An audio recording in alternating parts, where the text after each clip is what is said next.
अहोबिले गारुडशैलमध्ये कृपावशात् कल्पितसन्निधानं लक्ष्म्या समालिङ्गितवामभागं लक्ष्मीनृसिंहं शरणं प्रपद्ये वन्दे नृसिंहजायामनादिमायामपोहितुं हेयां सुललितसुन्दरकायां सुरेन्द्रगेयां सुरऋषिभिर्ध्येयां दिशन्तु मे देव सदा त्वदीयाः दयातरङ्गानुचराः कटाक्षाः श्रोत्रेषु पुंसामृतं शरन्तीं सरस्वतीं संश्रितकामधेनुं वेगोद्वेलस्वेलकिमिदमिदिमिदो मन्त्रितो वानरेन्द्रैः मायामानुष्यलीलामभिनयति हरो लब्धसेवा विशेषः कन्नड वैदेही कर्णपूरस्तवकसुरविनायः समाश्लेषितोष्टा दृष्टा पारिप्लवानां सभवति गरुडः दुःखवाहारिप्लवो नः बुद्धिर्बलं यशोधैर्यं निर्भयत्वमरोगता अजाड्यं वाक्पटुत्वं च हनुमत्स्मरणात् भवेत्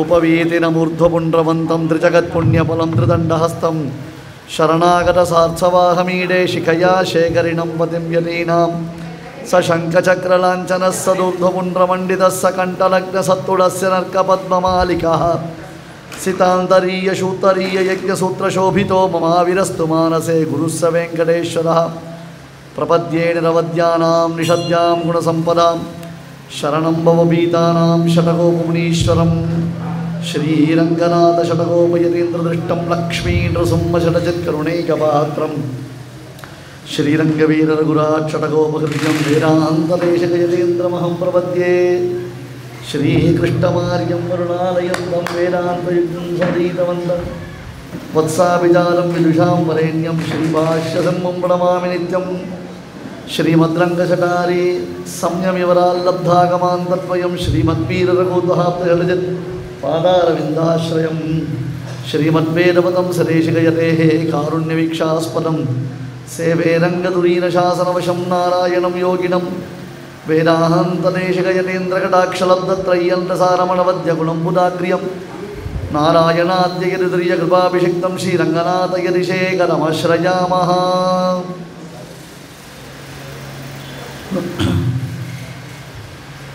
प्रपन्नपारिजाताय तोत्रवेत्रैकपाणये ज्ञानमुद्राय कृष्टाय गीतामृतदुहे नमः यत्प्रपत्तिं विना सर्वैः यस्य माया दुरत्यया धनञ्जयरतस्तं तत्प्रपद्ये शरणं महः मेदिनीभारनिर्हारं पार्थसारथिमच्युतं प्रणमामो ऋषिकेशं दुर्लभं चक्रपाणिनम्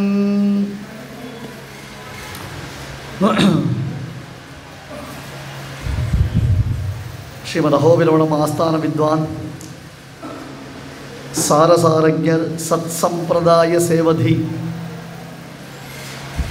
तिरुक्कल्लम उरुपट्टूर नल्लान चक्रवर्ती नृसिंह राघवार्य महादेशिकन 100வது திருநக்ஷத்திர மகோத்சவம் அந்த மகானுடைய அனுகிரகத்தை பால்யத்தில் பெற்றவன் என்பது அடியனுக்கு கிடைத்திருக்கக்கூடிய ஒரு பெரிய பெருமை. பெரியோர்களிடத்தில் பழகிறது, பெரியோர்களிடத்தில் கலந்து இருப்பது என்பதே நமக்கு கிடைச்சிருக்கக்கூடிய ஒரு பெரிய பாக்கியம். இன்றைக்கி அது ட்ரெண்டிங்கில் இல்லை. பெரியோர்களிடத்தில் பழக்கம்ன்றது சிறுவர்களுக்கே ஏற்படுறது கஷ்டமாக தான் இருக்குது. அத்தகையதொரு பழக்கம் சிறுவர்களுக்கு சித்திக்க மாட்டேன்றது. காலத்தின் பேரில் பழி சொல்லலாம், நேரத்தின் பேரில் பழி சொல்லலாம். கால நேரம் ஒன்று தான். தேசத்தின் பேரில் வழி சொல்லலாம், எத்தனையோ பண்ணலாம். ஆனால் எது யதார்த்தம் அப்படின்னு பார்த்தோம்னு சொன்னால், பெரியோர்களிடத்தில் அபியாசம்ன்றது இல்லாததுனால அடுத்து வர ஜெனரேஷன்களுக்கு நிறைய சங்கடங்கள் உருவாயிருக்கு. ஆனால் இன்னும் நமக்கு அது புரியலை. ஒரே ஒரு விஷயம் எல்லாத்தையும் மறைச்சு வருது, பணம். என்ன சுவாமி பண்ணுறது, என்ன சுவாமி பண்ணுறது? அந்த ஊரில் போய் இதெல்லாம் பண்ண முடியுமா? அந்த ஊரில் போய் கர்மானுஷ்டானம் பண்ண முடியுமா? அந்த ஊரில் போய் சத்தியாவந்தனம் பண்ண முடியுமா? அந்த ஊரில் போய் நெத்திக்கிட்டுக்க முடியுமா? ஒரு ஆடி வெள்ளிக்கிழமைன்னா ஸ்திரீகள்லாம் சேர்ந்து தலைக்கு எண்ணெய் தேய்ச்சி தீர்த்தாமாடி நல்ல புஷ்பங்களை சூட்டிண்டு நல்ல பட்டுப்புடவை கொடுத்துட்டு இல்லை பாவாடை சொக்கா போட்டுட்டு கோவிலுக்கு வந்து பெருமாளை சேவிச்சு அதுக்கப்புறம் அரசமரம் அந்த மாதிரி இடங்களுக்கு போய் புத்துக்கு பால் தெளிக்கிறதுன்னு ஒரு வழக்கம் அபியாசம் இருந்தது. கிரகங்களில் பருப்பு பாயசம் பண்ணி அந்த ஆடி வெள்ளிக்கிழமையை கொண்டாடுறதுன்னு ஒரு வழக்கம் இருந்தது. ஆடி வெள்ளிக்கிழமையாக இருந்தால் பள்ளிக்கூடங்களில் கூட ஃபஸ்ட்டு பீரியடுக்கு டிலே பண்ணியிருந்தான். ஆடி வெள்ளிக்கிழமை தை வெள்ளிக்கிழமை வந்துருந்துன்னா ஃபஸ்ட்டு பீரியடு கூட ஸ்கூலில் பர்மிஷன் கொடுத்துருந்தான்.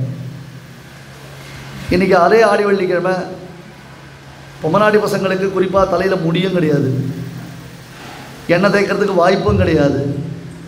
6:30 மணிக்குள்ளே அவள் கிளம்பி போய் ஸ்கூலில் சேர வேண்டிய நிர்பந்தங்கள் இருக்குது. என்னமோ ஸ்பெஷல் கிளாஸ்ன்றா, புதுசாக ஸ்பெஷலாக சொல்கிறான். பண்டிகை ஸ்பெஷல் விட அது ஸ்பெஷல் வந்துடுது. அதே பாவனையில் வளர்ந்த அந்த பசங்க கிரகங்களில் நடக்கிற விஷயம் என்னென்னு கூட தெரியாது. யார் யாருடைய இல்லங்களில் எப்படியெல்லாம் அன்றைய தினத்தில் அதை கொண்டாடுவான்னு கூட அந்த அபியாசம் கிடையாது, அந்த வழக்கம் தெரியாது. அதுக்கப்புறம் வெளிதேசங்களில் போயிடுதுன்னா ஒட்டுமொத்தமாக அதை பரித்தியாகம் பண்ணுறதுன்னு ஏற்பட்டுரும். இதெல்லாம் பேசத்தான் முடியுமே தவிர்த்து இனிமேல் அதை செயல்பாட்டில் கொண்டு வர முடியாது. வருத்தப்பட்டுக்கலாம், இப்படி ஆயின்றிருக்கு கலாச்சாரம், இப்படி ஆயின்றிருக்கு கலாச்சாரம்னு ஒரு வருத்தம் வெளிப்படுத்தலாமே தவிர்த்து அதனால் யாருக்கும் எந்த பிரயோஜனம் இல்லைன்றது நிதர்சனம் தான். அர்ஜுனன் பயந்தது இதுக்காகத்தான். இவ்வளவு பெரியவாள் கூட இருக்கச்சேவே நாம் எல்லாத்தையும் பரித்தியாகம் பண்ணிட்டுருக்கோம். அந்த நாளில் பெரியவாள்லாம் கஷ்டப்பட்டா, நம்ம பசங்க கஷ்டப்படக்கூடாதுன்னு ஆசைப்பட்டார். அப்போ அபியாசம் போயிடுது, பழக்கம் போயிடுது. மேலே அடாப்ஷன் ஆஃப் அனதர் கமிட்மெண்ட்ஸ் வந்துடுது. கர்த்தவியம் ஆச்சரன் காரியம் அகர்த்தவியம் அனாச்சரன் என்பதாக செய்ய வேண்டியதை மறந்து விடுகிறோம், செய்யக்கூடாததை நாம் இப்பொழுது ஸ்ரத்தையோடு பண்ணுறதுக்கு ஆரம்பிக்கிறோம். நிறைய காரியங்கள் அப்படி தான் ஸ்ரத்தையோடு நாம் ஆரம்பிச்சிருக்கோம். ஆனால் அதை நம்ம செய்யலாமா கூடாதா, நமக்கு வேணுமா வேணாமா, அது தேவையா தேவையில்லையா, இந்த சிந்தனை கிடையாது. ஒன்று நிச்சயமாக தெரியுது என்ன அப்படின்னா, எதை பண்ணணுமோ அதை விட்டுடும். கர்த்தவியம் ஆச்சரன் காரியம் அகர்த்தவியம் அனாச்சரன். செய்ய வேண்டியவற்றை செய்ய வேண்டும், செய்யக்கூடாததை பரித்தியாகம் பண்ண வேண்டும். திஷ்டதி பிரகிருதாச்சாரே, அவனுக்கு என்பதான அந்த ஸ்டேட்டஸ். சமயே திஷ்ட சுக்ரீவ, பெருமாள் சொல்வார், ஏ சுக்ரீவா பீவேர், ரொம்ப ஜாகிரதையாக இரு. உனக்குன்னு ஒரு பொசிஷன் இருக்குது, அந்த பொசிஷனில் நீ இரு. உனக்குன்னு ஒரு ஸ்டேட்டஸ் இருக்குது, அந்த ஸ்டேட்டஸில் நீ இரு. சமயே திஷ்ட சுக்ரீவ அப்படின்னு. அதே மாதிரி வசிஷ்டர் ராமனிடத்தில் சொல்லிச்சே பாதுகாப்பிரதானம் பொழுது, ஹே ராமா ஆத்மானம் நாதிவர்த்தேதா, உன்னை மீறி காரியம் பண்ணாத, உன்னுடைய ஸ்டாண்டர்ட் என்ன, உன்னுடைய பொசிஷன் என்ன, அதை நீ புரிஞ்சுக்கோ அப்படின்னு சொல்கிறேன். அதை தாண்டி போகாத அப்படின்னு சொல்கிறேன், அதை மீறாதேன்னு பெருமாள் காண்பிக்கிறார். இப்படியெல்லாம் பெரியோர்கள் நமக்கு என்பதான ஒரு அடிப்படையான வழிமுறை இருக்குது. அந்த வழிமுறையை நாம் மீறக்கூடாதுன்றத ரொம்ப தெளிவாக உபதேசம் பண்ணிட்டு இருக்கா. ஆனால் ஏதோ சில காரணங்கள், அதுக்கு எத்தனை எக்ஸ்கியூஸ் இருக்குது, நம்ம அதை எப்படியெல்லாம் இன்டர்பிரட் பண்ணுறோன்றதுக்கெலாம் நிறைய விஷயங்கள் இருக்குது. அந்த வழியை விதிகளை மீறித்தான் நாம் இன்னும் நடந்துட்டுருக்கோம். இந்த பயம் அர்ஜுனனுக்கு ஏற்பட்டது. எது நடக்கக்கூடாது என்பதாக அர்ஜுனன் நினைச்சானோ அது நடக்க தொடங்கிவிட்டது. அதுதான் பெரிய அனர்த்தம் லோகத்தில். பெண்கள் மூலமாகத்தான் தர்ம பரிபாலனம் பண்ணுறது. இந்த கர்மயோகத்தை பற்றி கிருஷ்ணன் சொல்ல ஆரம்பிக்கிறதுக்கு முன்னாடியே அர்ஜுனன் என்ன சொன்னான், பெண்களால் தான் தர்மங்கள் பரிபாலனம் ஆகும், பெண்கள் இருந்தால் தான் தர்ம பரிபாலனது நிகழும். ஆண்களில் ஸ்திரீகள் அன்றைக்கி ஏகாதசியாக இருந்தால் இவன் குளிக்காமல் காப்பி கேட்டானா, காப்பி தரேன், போய் ஒரு சொம்பு தலை கொட்டிட்டு நெத்துக்கிட்டு ஒரு சொம்பு தலத்தை கீழே கொட்டிட்டு வாங்குவான். அது நடந்தது ஒரு காலத்தில். அவன் காஃபி கேட்டானா, ஏகாதசிக்கு குளிக்காமல் காஃபி சாப்பிட்றோம்னு அவன் ஆசைப்பட்டா கூட தரேன், கட்டாயம் தரேன், போய் ஒரு சொம்பு ஜலம் தள்ள கொட்டிக்குவோம் ஏகாதசி. அதுக்கப்புறம் நெத்திக்கிட்டு ஒரு சொம்பு ஜலத்தை கீழே கொட்டுப்போம் சந்தியாவந்தம். வேறு ஒன்றும் இல்லை, அதை பண்ணிவிட்டு அந்த காஃபியை சாப்பிடுவோம். எடுத்த உடனே உபவாசம் இரு, பட்டியாரை, இன்றைக்கி நான் அடுப்பை மூட்ட மாட்டேன்னா அவன் அடம் பிடிக்க போகிறதில்ல, அப்படி அடமன்ட்டு பண்ண போகிறதில்ல. தர்மத்தை பரிபாலனம் பண்ணுறதுக்கு எத் பர்த்துரேவ ஹிதமிச்சதி தத் களத்திரம்னு தன் கணவனுக்கு எது நன்மை, எது மேன்மை, எது ஸ்ரேயஸ்கரன்றதை உணர்ந்து அந்த வழியில் அவர்களை, அந்த கணவன்மார்களை அழைத்து சென்றவர்கள் பெண்கள். இப்போ பெண்களுக்கு ஆதரவே இல்லாமல் போயிடுத்துலாம். துஷ்யந்தன் ஒரு பெரிய ராஜா, நமக்கெல்லாம் தெரியும். அந்த துஷ்யந்தனுடைய பிள்ளை பரதன் ஒருத்தர் தான். அந்த பரதன் பரிபாலனம் பண்ணுறதுனால வந்து தேசத்திற்கு பாரதம்னு பேர். நான் நிறைய அர்த்தங்கள் சொல்கிறான். துஷ்யந்தனுடைய கேரக்டர் சுவாமி தேசிகனுக்கு ரொம்ப பிடிக்கும். அதாவது காளிதாசனுடைய துஷ்யந்தன் கேரக்டர். அந்த துஷ்யந்தன் ஒரு ஸ்டேட்மெண்ட்டை கொடுத்தான். இந்த உபன்யாசத்தில் நான் சொல்லியிருக்கேன், போன தடவை திருப்பாவையில் சொல்லியிருக்கேன். துஷ்யந்தன் ஒரு ஸ்டேட்மெண்ட் கொடுத்தான். அதை சுவாமி தேசிகன் அப்படியே சரமஸ்லோகத்தில் அர்த்தமாக காண்பிக்கிறது. ரீமிக்ஸ் அப்படின்னு அர்த்தம். இன்றைக்கி எல்லாம் ரீமிக்ஸ் எதை கேட்டாலும் நம்ம ரீமிக்ஸ் சொல்கிறோம் இல்லையா? இன்றைக்கி என்ன நடந்ததுன்னு கேட்டால், துஷ்யந்தனுடைய ராஜ்யத்தில் ஒரு பெரிய பணக்காரன் அவன் இறந்து விட்டான். இந்த மில்லியனர் அப்படின்னாலையோ அந்த மாதிரி ஒரு பெரிய பணக்காரன் தான். அந்த பணக்காரன் இறந்துட்டான். அவனுக்கு வாரிசு யாரும் கிடையாது. நோ இஷ்யூஸ், லீகலார் எதுவுமே இல்லை. அப்போ அந்த சொத்து எங்கே போகும், யாருக்கிட்ட போகும், எப்படி போகும்னு ஒரு கேள்வி வந்தது. துஷ்யந்தன் ஒரு சட்டம் போட்டான். ஏன ஏன வியுஜ்யந்தே பிரஜாஸ்திக்தேன பந்துனா சச பாபாதிருதே தாசாம் துஷ்யந்த இது குஷ்யதாம்னு ஸ்டேட்மெண்ட். யாருக்கெல்லாம் வாரிசு இல்லையோ, யாருக்கெல்லாம் இஷ்யூஸ் இல்லையோ, யாருக்கெல்லாம் உறவுகள் இல்லையோ, அது ஒரு முக்கியமான விஷயம், யாருக்கெல்லாம் ரிலேஷன்ஸ் இல்லையோ, துஷ்யந்தனாகிய நான் அவர்களுக்கு ரிலேஷன் அப்படின்ட்டான். அப்போ அந்த சொத்து யாருக்கு வந்து சேரணும்? அரசாங்கத்துக்கு வந்து சேரணும் அந்த சொத்து. அதுதான் நியாயம்ன்றது துஷ்யந்தனுடைய ஸ்டேட்மெண்ட். ஆனால் அங்கே அவன் சொன்ன வார்த்தை ரொம்ப அழகான வார்த்தை. ஏன ஏன வியுஜ்யந்தே பிரஜாஸ்திக்தேர் பந்துனா, யாருக்கெல்லாம் ரிலேஷன்ஸ் இல்லையோ, ரிலேஷன்ஸ் இல்லாமல் யாரெல்லாம் கஷ்டப்படுறாளோ அவளுக்கெல்லாம் நான் தான் ரிலேஷன் அப்படின்ட்டான். யாருக்கு ரிலேஷன் இல்லைன்னா யாரெல்லாம் ஒருத்தர் ரிலேஷனாக இருக்கலாம்னா, இப்படி சொல்லிட்டா ரொம்ப பெரிய ஆபத்து உண்டு. ஒருத்தருக்கு தகப்பன் இல்லை, துஷ்யந்தன் அவருக்கு ரிலேஷன், அது ஆல்டர்னேட்டிவ் வரணும். அப்போ அவருக்கு தகப்பனாக அவன் இருக்க முடியும். ஒருத்தருக்கு சகோதரன் இல்லை, இவன் சகோதரனாக இருக்க முடியும். ஒருத்தருக்கு மகன் இல்லை, இவன் மகனாக இருக்க முடியும். ஒரு பெண்ணுக்கு கணவன் இல்லை, இவன் தான் கணவன் சொல்லிக்க முடியுமா? அப்படி ஒரு ஸ்டேட்மெண்ட் சொல்லலாமா? அவர்களுக்கு எந்த உறவு இழந்ததோ அந்த உறவு நான் தான் சொல்லும் பொழுது, ஒரு பெண்ணுக்கு சகோதரன் இல்லைன்னா இவன் சகோதரனாக இருக்கலாம். ஒரு பெண்ணுக்கு தந்தை இல்லைன்னா இவன் தந்தையாக இருக்கலாம். ஒரு பெண்ணுக்கு குழந்தை இல்லைன்னா இவன் பிள்ளையாக இருக்கலாம். ஒரு பெண்ணுக்கு கணவன் இல்லைன்னா இவன் நான் கணவனாக இருக்கேன்னு சொல்ல முடியுமோ? அப்படி சொல்லலாமோ? ஐயோ நான் அப்படி சொல்லலை, அந்த ஸ்டேட்மெண்ட்டு சொல்லலை. ஸ்டேட்மெண்ட் ஒரு தடவை சொல்லிட்டு நான் சொன்னதுக்கு அது அர்த்தம் நீ இன்டர்பிரட் பண்ணுறோம் பாருங்க. இப்பெல்லாம் அந்த மாதிரி இல்லை. சட்டம் போடச்சேவே ஒரு வார்த்தையை சொல்லும் பொழுதே கரெக்டாக அதனுடைய உண்மை பொருள் எல்லாருக்கும் உரைக்கிற மாதிரி சொல்லணும். சச பாபாதிருதே தாசாம் துஷ்யந்த இது குஷ்யதாம். இங்கே பாருங்க, எந்த உறவை சொன்னால், எந்த ரிலேஷன்ஷிப்பை சொன்னால் எனக்கும் அவர்களுக்கும் பாபம் வராதோ அந்த உறவு நான். ஒரு பெண்ணுக்கு கணவன் இல்லைன்னா இவன் அந்த பெண்ணுக்கு சகோதரனாகவோ அல்லது பிள்ளையாகவோ அல்லது தந்தையாகவோ இருந்தால் ஒரு பிரச்சனையும் இல்லையே. வார்த்தையை என்ன அழகாக பேசணும் பாருங்க. சொல்லும் பொழுது அந்த வார்த்தையை நம்ம எவ்வளோ அழகாக மற்றவர்களுக்கு கன்வே பண்ணுறோம். அந்த கிளாரிட்டி இருக்கணும். அந்த கிளாரிட்டியோடு தான் நம்ம பேசணும். சசபாபா திருதே தாசாம் துஷ்யந்த இது குஷ்யதாம். எவர்களுக்கு யார் யாருக்கு உறவுகள் இல்லையோ, உறவுகளை இழந்து அவர்கள் கஷ்டப்படுறாளோ அத்தகையவர்களுக்கு துஷ்யந்தனாகிய நான் உறவாக இருக்கிறேன். எந்த உறவை சொன்னால் எனக்கும் அவர்களுக்கும் பாபம் நேரிடாதோ அந்த உறவு. இது அப்படியே சுவாமி தேசிகன் சுதுஷ்கரேன சோச்சேத்யா ஏன ஏன இஷ்டஹேதுனா சசதஸ்யாஹமேவேதி சரமஸ்லோக சங்கிரஹா. சர்வதர்மான் பரித்யஜ்ய பகவத்கீதையினுடைய 18வது அத்தியாயத்தில் சொல்லப்பட்ட விஷயத்தின் சம்க்ஷேபம் என்ன, த குவிண்டெசன்ஸ் கேப்சூல் என்ன அப்படின்னு கேட்டால், சுதுஷ்கரேன சோச்சேத்யா ஏன ஏன இஷ்டஹேதுனா. தங்களுக்கு ஏதோ ஒரு வருத்தம், ஏதோ அவளுக்கு ஒரு டிசைர் இருக்குது, அந்த டிசைரை ஃபுல்ஃபில் ஆனோம், ஆனால் வழி இல்லை. எத்தனையோ ஆல்டர்னேட்டிவ் போய் பார்த்துட்டா, ஒன்றும் சரிப்பட்டு வரல. கடைசியில் ஒரே வழி, திக்கற்றவர்களுக்கு தெய்வமே கதி, பெருமாள்கிட்ட சரணாகதி பண்ணினோம். சுதுஷ்கரேன சோச்சேத்யா. துஷ்கரம் இல்லை, சுதுஷ்கரம். வெரி வெரி டெரிஃபிக், வெரி ஒரு அந்த சுச்சுவேஷன் இஸ் வெரி வஸ்ட். சுதுஷ்கரேன சோச்சேத்யா ஏன ஏன இஷ்டஹேதுனா. தங்களுக்கு ஏதோ ஒரு விருப்பம், அந்த விருப்பத்தை நிறைவேற்றி கொள்வதற்கு வழி தெரியல, என்ன பண்ணுறது தெரியல. சச தஸ்யாகமே வேத்தி சரமஸ்லோக சங்கிரா. அவள் எல்லாருக்கும் ஒரே வழி யார் இருக்கேன், நான் தான் இருக்கேன்.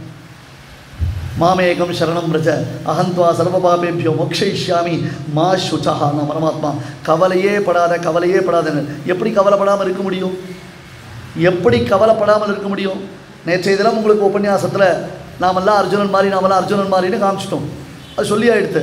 உபன்யாசம் பண்ணுறது ஈஸி தானே, ஆனால் உபன்யாசத்தை அப்படியே பண்ணிவிட்டா சரிப்பட்டு வராது. உபன்யாசம்ன்றது உணரணும். ஆழ்வார்கள் பாடல் பாடினா பகவான் அனுபவிச்சா, அந்த அனுபவத்தினால் அனுபவ பரிபாகமாக பாடல்களை பாடினான். அதே பாசுரத்தை நாம் சொல்கிறோமே, எப்படாப்பா முடிப்போம், எப்போ விநியோகம் வரும் தான் நாம் சொல்கிறோம். அதே பாசுரம் தான் ஆழ்வார்கள் தான் பாடினா. அந்த அர்த்தம் தான் அனுசந்திக்கிறோம். ஆனால் நாம் சொல்லச்சே எப்படி இருக்கு? அவருடைய பாவத்தோடைய இருக்கு. அது பாவம். நாம் சொன்னால் அது பாவம். பல்லாண்டை முன்னாடி பின்னாடி மாற்றி சொல்லிட்டு இருக்கும். முன்னாடி பல்லாண்டா பின்னாடி பல்லாண்டா கன்ஃபியூஸ் ஆகிடுறது. எங்கே சொல்லணுமோ அங்கே சொல்லலை, எங்கே வேணாமோ அங்கே திருப்பி கொடுத்து மறுபடியும் சொல்லிட்டு இருக்கோம். இந்த ஏடா கூட நாம் பண்ணிட்டு இருக்கோம். அவன் அனுபவிச்சா அந்த மாதிரி ஒரு விஷயத்தை சொல்லணும். அர்ஜுனுடைய நிலைப்பாடு, அர்ஜுன ஆஸ்தான ஸ்நேக காருண்ய தர்மாதர்ம தியாகுலம், ஒரே கன்ஃபியூஸ்டு ஸ்டேட்டஸாக இருந்தான். மைண்டே டிஸ்ட்ராக்டடாக இருந்தது, ஒன்றுமே புரியல, ரொம்ப ஒரு யோசிச்சுட்டே இருந்தான். அப்படின்னா அது எப்படி வரும்? அந்த மாதிரி ஒரு சோகம் வருமா? அந்த மாதிரி ஒரு சோகம் வரத்துக்கு வாய்ப்பு உண்டான்னா பெருமாள் என்ன பண்ணுறான்? அனுபவிச்சுட்டு இதுவே உபன்யாசம் பண்ணுன்னு அனுப்புகிறான். மனசு சில சமயத்தில் அப்படி இறங்குறது, மனசு அந்த சமயத்தில் அப்படி போய் உட்காருது.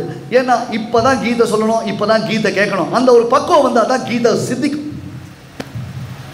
இல்லைனா வருமா கீதை உபன்யாசம் பண்ணிட்டா போருமோ? தர்மா தர்ம தியாகுலம்னா என்னால் முடியாது. பிரிச்சாமித்வா தர்ம சம்மூட சேதாக, கம்ப்ளீட்டாக மைண்டு பிளாங்க் அவுட் ஆகிடுது Swami. I don't know how to fix up the problem, I don't know how to இதை செக்ரிகேட் பண்ணுறதுக்கு தெரியல எனக்கு அப்படின்னு அர்ஜுனன் ஒன்றுமே பண்ண முடியல. அவனால் ஒன்று பண்ணுற உன் திருப்பி வாரத்தில் சரணாகதி பண்ணுறான். அந்த ஒரு மைண்ட் செட்டப் அர்ஜுனனுக்கு இருந்தது. பிளாங்க் அவுட், கம்ப்ளீட்டாக பிளாங்க் அவுட். ஒன்றும் தெரியல, ஒன்றும் பேச முடியல. தான் பண்ணுறது சரியா தப்பா, தான் பேசுறது சரிதானா, எதையுமே அவனால் டிசைட் பண்ண முடியல. அந்த மாதிரி ஒரு டென்ஷன் சுச்சுவேஷன் அது. அந்த மாதிரி ஒரு சுச்சுவேஷன். அந்த சுச்சுவேஷனில் நம்மளை மீட்டெடுக்கிறதுக்கு யார் இருக்கா? இந்திரியங்களால் முடியுமா? மனசுனால முடியுமா? இல்லை உன்னுடைய புத்தி சக்தியினால் உன்னால் கொண்டு வந்துட முடியுமா? இல்லை பந்து வர்க்கங்கள்லாம் இருக்காளே அவன் அவனுக்கு ஏதாவது உபகாரம் பண்ணுவாள். அது கஜேந்திர லட்சணத்தில் பார்த்தவே நம்ம அவா லட்சணம். பந்து வர்க்கங்கள் எந்த அளவுக்கு நமக்கு உதவி பண்ணக்கூடியவர்கள் என்பது கஜேந்திரனில் பார்த்துருக்கோம். பித்ராதிகள் கூட நமக்கு பிரயோஜனம் இல்லைன்றதை பிரகலாதனுடைய சரித்திரத்தில் பார்த்துருக்கோம். மாத்ராதிகள் கூட நமக்கு பிரயோஜனம் இல்லைன்றது ராமாயணத்தில் கைகேயி மூலமாக நம்ம பார்த்துருக்கோம். இப்படி எல்லாரையும் நம்ம பார்த்துருக்கோம். தாயே தந்தையே தாரமேகளை மக்களே என்று. கடைசியில் நமக்கு ஒரே ஒருத்தன் தான் எப்பொழுதுமே கூட இருக்கக்கூடியவன். எந்த சமயத்திலேயும் முந்தன்னோடு உறவே நமக்கு இங்கு ஒழிக்க ஒழியாத இருக்கக்கூடியவன் யாருன்னா சர்வேஸ்வரனான அந்த எம்பெருமான் மட்டும்தான். மாம் ஏகம் சரணம் விரஜேண்டாம். நீ வேற எங்கேயும் போக மாட்டான், வேற எதுவும் உபாயம் கிடையாது உனக்கு. நீ என்ன போனாலும் முட்டி செவுத்துல முட்டின்னு திரும்பி வராம இருந்தான், உனக்கு வழியே கிடையாது அப்படின்னு கேட்டா என் ஒருவனை சரணமாக பற்று, நாம் பார்த்துக்கிறேன்டா உன்னை. சர்வ பாபேபியோ மோக்ஷயிஷ்யாமி. பாப சப்தத்துக்கு சர்வ கர்மா, எல்லா விதமான புண்ணிய பாபங்கள் இருந்தும் உனக்கு. காரணம் என்ன? நாம மறுபடியும் நமக்கு புண்ணியத்தினுடைய டிசைர் தான் இருக்கு, நமக்கு பாபத்தினுடைய டிசைர் இல்லை. புண்ணியஸ்ய பலமிச்சந்தி புண்ணியம் நெச்சந்தி மாணவாக நஹ்ய புண்ணியஸ்ய பலமிச்சந்தி எத்திரத குருதே நரஹ. ஒரு மகாகவி சொன்னான், நம்ம எல்லாருக்கும் புண்ணியத்துடைய பலன் வேணும், ஆனால் புண்ணியம் பண்ணுறதுக்கு யாரும் தயாராகில்லை. உபவாச பலன் வேணும். அம்பரீஷ சக்கரவர்த்தி மாதிரி 24 மணி நேரமும் சக்கராயுதம் நம்ம கூட இருந்து நம்மளை ரட்சிக்கிற மாதிரி இருக்கணும்னு ஆசைப்படுறோம். ஆனால் ஏகாதசி அன்னைக்கு வாய்மூடா பட்டி, அது என்னமோ தெரியல, ஏகாதசி இன்னைக்கு எழுந்துக்கச்சே பசிக்கிறது. ஐயோ இன்னைக்கு ஏகாதசி யாரும் தெரிஞ்சுடுத்தினாலே ஆபத்து வந்துடுறது. யார் தான் கண்டுபிடிச்சாரோ தெரியல இந்த ஏகாதசி மாசப்பருப்பு அமாவாசை ஐயோ அப்படின்றோம் நம்ம. இப்போ நமக்கு அதெல்லாம் ஒரு ரீசன். சுவாமி உடம்பு சரியில்லை, நீங்கள் ஒன்று புரிஞ்சுக்கணும், இப்போல்லாம் அந்த மாதிரிலாம் இல்லை, முன்ன மாதிரி நம்மக்கிட்ட ஸ்டாமினா இல்லை, அது ரொம்ப கஷ்டமாக இருக்குது. இந்த சமயத்தில் போய் நீங்கள் ஏகாதசி துவாரசிலாம் சொல்லிட்டு தான் இட் இஸ் நாட் பாசிபிள் இதை மாதிரி ஒரு ஆன்சர் கொடுத்துட்றோம். சின்ன வயசில் இப்போ என்ன அவசரம், இப்போ தானே வயசு சின்னது, அதுக்குள்ளே என்ன உனக்கு அப்படின்றதுனால அதை பண்ண போகிறதில்ல. நடுத்தர வயசில் ஆஃபீஸு உத்தியோகம் கரெக்டாக போகணும் வரணும், அந்த சமயத்தில் நம்மளால் ஒன்றும் பண்ண முடியாது. இதெல்லாம் வச்சுட்டா அப்புறம் ஆஃபீஸில் போனால் மயக்கம் வந்துடும், டென்ஷன் ஆகிடும், அதெல்லாம் பண்ண முடியாதுன்றதுனால அப்பயே விட்டுடுறோம். சரி ரிட்டையர் ஆகிட்டு ஆற்றுல உட்காந்துக்கிறோன்னா சுகர் வியாசர் வசிஷ்டன் எல்லா ரிஷியும் ஆவாகனம் பண்ணி வச்சுட்டு இப்போ போய் பண்ண சொன்னீங்களே சுவாமி, அதெல்லாம் ப்ராக்டிக்கலி முடியுமா? அந்த காலத்தில் பெரியவாள்லாம் அவள் சௌக்கியமாக இருந்தா, அவள் எல்லாம் எனர்ஜியாக இருந்தா, ஆர்கானிக்காக எல்லாத்தையும் அவள் யூஸ் பண்ணினா முடிஞ்சது. அப்போது லைஃப்பில் என்றைக்கு தான் தர்மம்னு ஒன்றை நாம் அனுஷ்டானம் பண்ண போகிறோம். we are always saying excuse, வெறும் எக்ஸ்கியூஸ், முரட்டுத்தனமான எக்ஸ்கியூஸ், எதை கேட்டாலும் ஒரு எக்ஸ்கியூஸ். எல்லாத்துக்கும் நம்மக்கிட்ட ஒரு பதில் இருக்கு. whether it is applicable or not that doesn't matter. அது சரியா அது தப்பா, அதை நாம் பண்ணுற காரியம் சரிதானா கிடையவே கிடையாது. கீதையை வெறும கையில் புஸ்தகத்தை வச்சு நான் பாராயணம் பண்ணிட்டா மன அமைதி வந்துருமா? நான் வரவே வராதுன்ட்டான் பரமாத்மா. எப்படி வரும்? இதே அர்ஜுனனுக்கு கிருஷ்ணன் உபதேசம் பண்ணி அர்ஜுனுக்கு மறந்தேவரை போயிடுது, தெரியுமோ இல்லையோ? உபன்யாசம் கேட்டால் உடனே மறந்து போயிடணும், அதுதான் சரி. அப்போ தான் உபன்யாசகர் மறுபடியும் உபன்யாசம் பண்ண முடியும். போன தடவை நீ சொன்னியே, அதுக்கு போன தடவை நீ சொன்னியே சொல்லி ஞாபகம் வச்சுருந்தா அவர் என்ன பண்ணுவார் பாவம்? உபன்யாசத்துக்கு வரச்சவே பெருமாள் சுவாமி சன்னதியில் போய் 2 பிரதிங்க பிரார்த்தனை பண்ணிட்டு வருவார். என்னது? நான் ஒற்று பண்ணி வச்சிருக்கிறதுலாம் எனக்கு மறக்கக்கூடாது, வேணுகோபாலா எனக்கு அனுகிரகம் பண்ணு. 2வது என்னது? நான் ஒற்று பண்ணி வச்சது சொன்னது இல்லையோ, கேட்ட வாழ்க்கை எதுவும் ஞாபகம் இருக்கக்கூடாது, வேணுகோபாலா அனுகிரகம் பண்ணு. இது வைசர்ஸா ரிவர்ஸா மாறி போச்சுன்னா என்ன ஆகிடும் அப்படி கேட்டான். அவன் ஞாபகம் வச்சுட்டு நாம மறந்து போயிட்டோம்னா அப்புறம் பிரயோஜனமே இல்லை இல்லையா? அதனால கேட்டவாளுக்கு மறந்து போறதா சுபாவம்னா எங்க தெரிஞ்சது? அர்ஜுனனுக்கே தெரிஞ்சது. அதனால தான் கிருஷ்ணன் மறுபடியும் பின்னாடி அனுகீதை என்பதாக கீதையை உபதேசம் பண்றான். மறந்து போயிட்டான் அர்ஜுனன். ஏன்னா நான் வேடிக்கையாக ஒன்று சொல்லுவேன். என்ன? கிருஷ்ணன் கேட்டான், டே பகவத்கீதைலாம் சொன்னேன், அட நீ வேற ஒன்று, அதெல்லாம் மறந்து போச்சு, அதே உபன்யாசம் ஏதோ கேட்டான் மறந்து போச்சு. அப்புறம் யுத்தம்லாம் பண்ணி நின்றார். இங்கே பாரு கிருஷ்ணா, யூ ஆர் மிஸ்டேக்கன். என்ன? உன்னுடைய போருக்கு இந்த போரே தேவலை. Because you are too boring. Instead of this pouring is okay. I am ready to perform the யுத்தம் அப்படின்ட்டான். ஆகையால இப்போ என்ன விசேஷம்னா, அர்ஜுனனுடைய மைண்டை பெருமாள் கலக்கினான். சுவாமி கலக்கித்தான் பெருமாள் தெளிவுறுத்துவான்.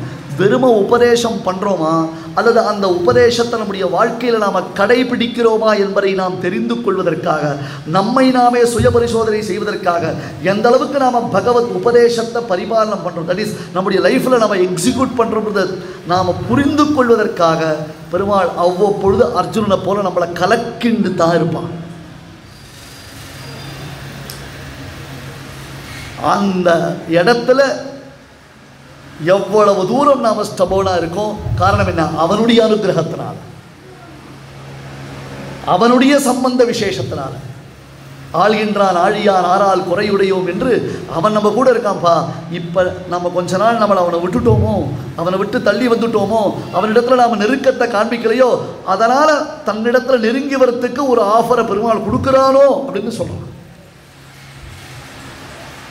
இதை அர்ஜுனன் ஆரம்பித்தான். கர்மயோகம், ஞானயோகம், பக்தி யோகம் என்பதுதான் பகவத்கீதையுடைய முக்கியமான கான்செப்ட் அப்படின்னு வரும்பொழுது கூட அந்த கர்மயோகம் யார் பண்ணணும்? புருஷனுக்குத்தான் விதிக்கப்பட்டிருக்கு அப்படின்னு சொன்னாலும் அந்த புருஷர்கள் கர்மயோகத்தை செய்வதற்கு கூட சப்போர்ட் யார் பண்ணணும் அப்படின்னு கேட்டால் ஸ்திரீகள் பண்ணணும். இந்த யுத்தம்ன்றது பெரிய டிசாஸ்டர். ஒரே குடும்பத்தில்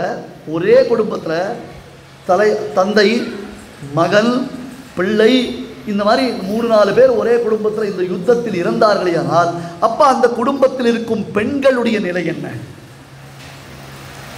அந்த பெண்களை யார் காப்பாற்றுவா? அப்போ அந்த பெண்கள் தங்களை காப்பாற்றிக் கொள்வதற்காக சில முயற்சிகள் எடுக்கணும் இல்லையா? அந்த முயற்சிகள் சரியான வழியில் தான் இருக்குமா? ஏன்னா வேறு வழி இல்லை அவளுக்கு.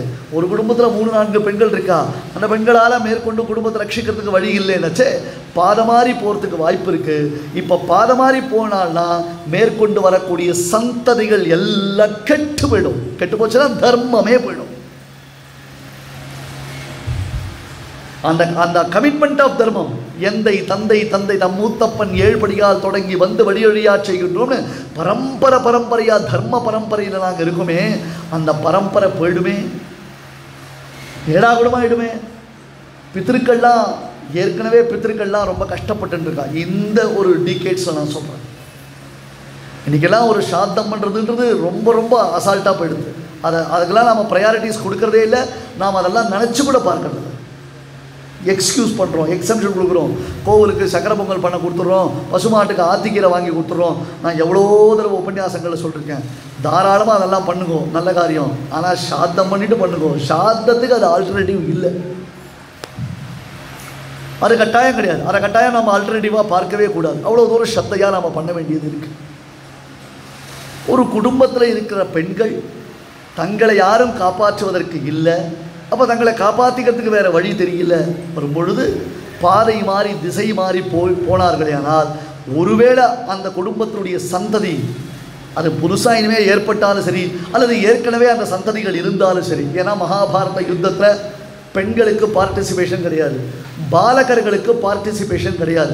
பெரியோர்களுக்கு மட்டும்தான் மகாபாரத யுத்தத்தில் டைம் கொடுத்துருக்கான், எல்லாரும் சேர்ந்து யுத்தம் பண்ணலான்னு. இப்போ ஒரு குடும்பத்தில் ஒரு பெரியவர் 54 வயசுக்கு ஒருத்தர் இருந்தார், அப்புறம் 40 வயசுக்கு ஒருத்தர் இருந்தான். அந்த மாதிரி 4-5 பேர் ஒரு குடும்பத்தில் போய் யுத்தம் போயிட்டு அந்த யுத்தத்தில் மொத்த பேரும் போயிட்டான்னா அந்த குடும்பத்தில் இருக்கிற 4 பெண்களுடைய கதை என்ன ஆகும், நிலைமை என்ன ஆகும்?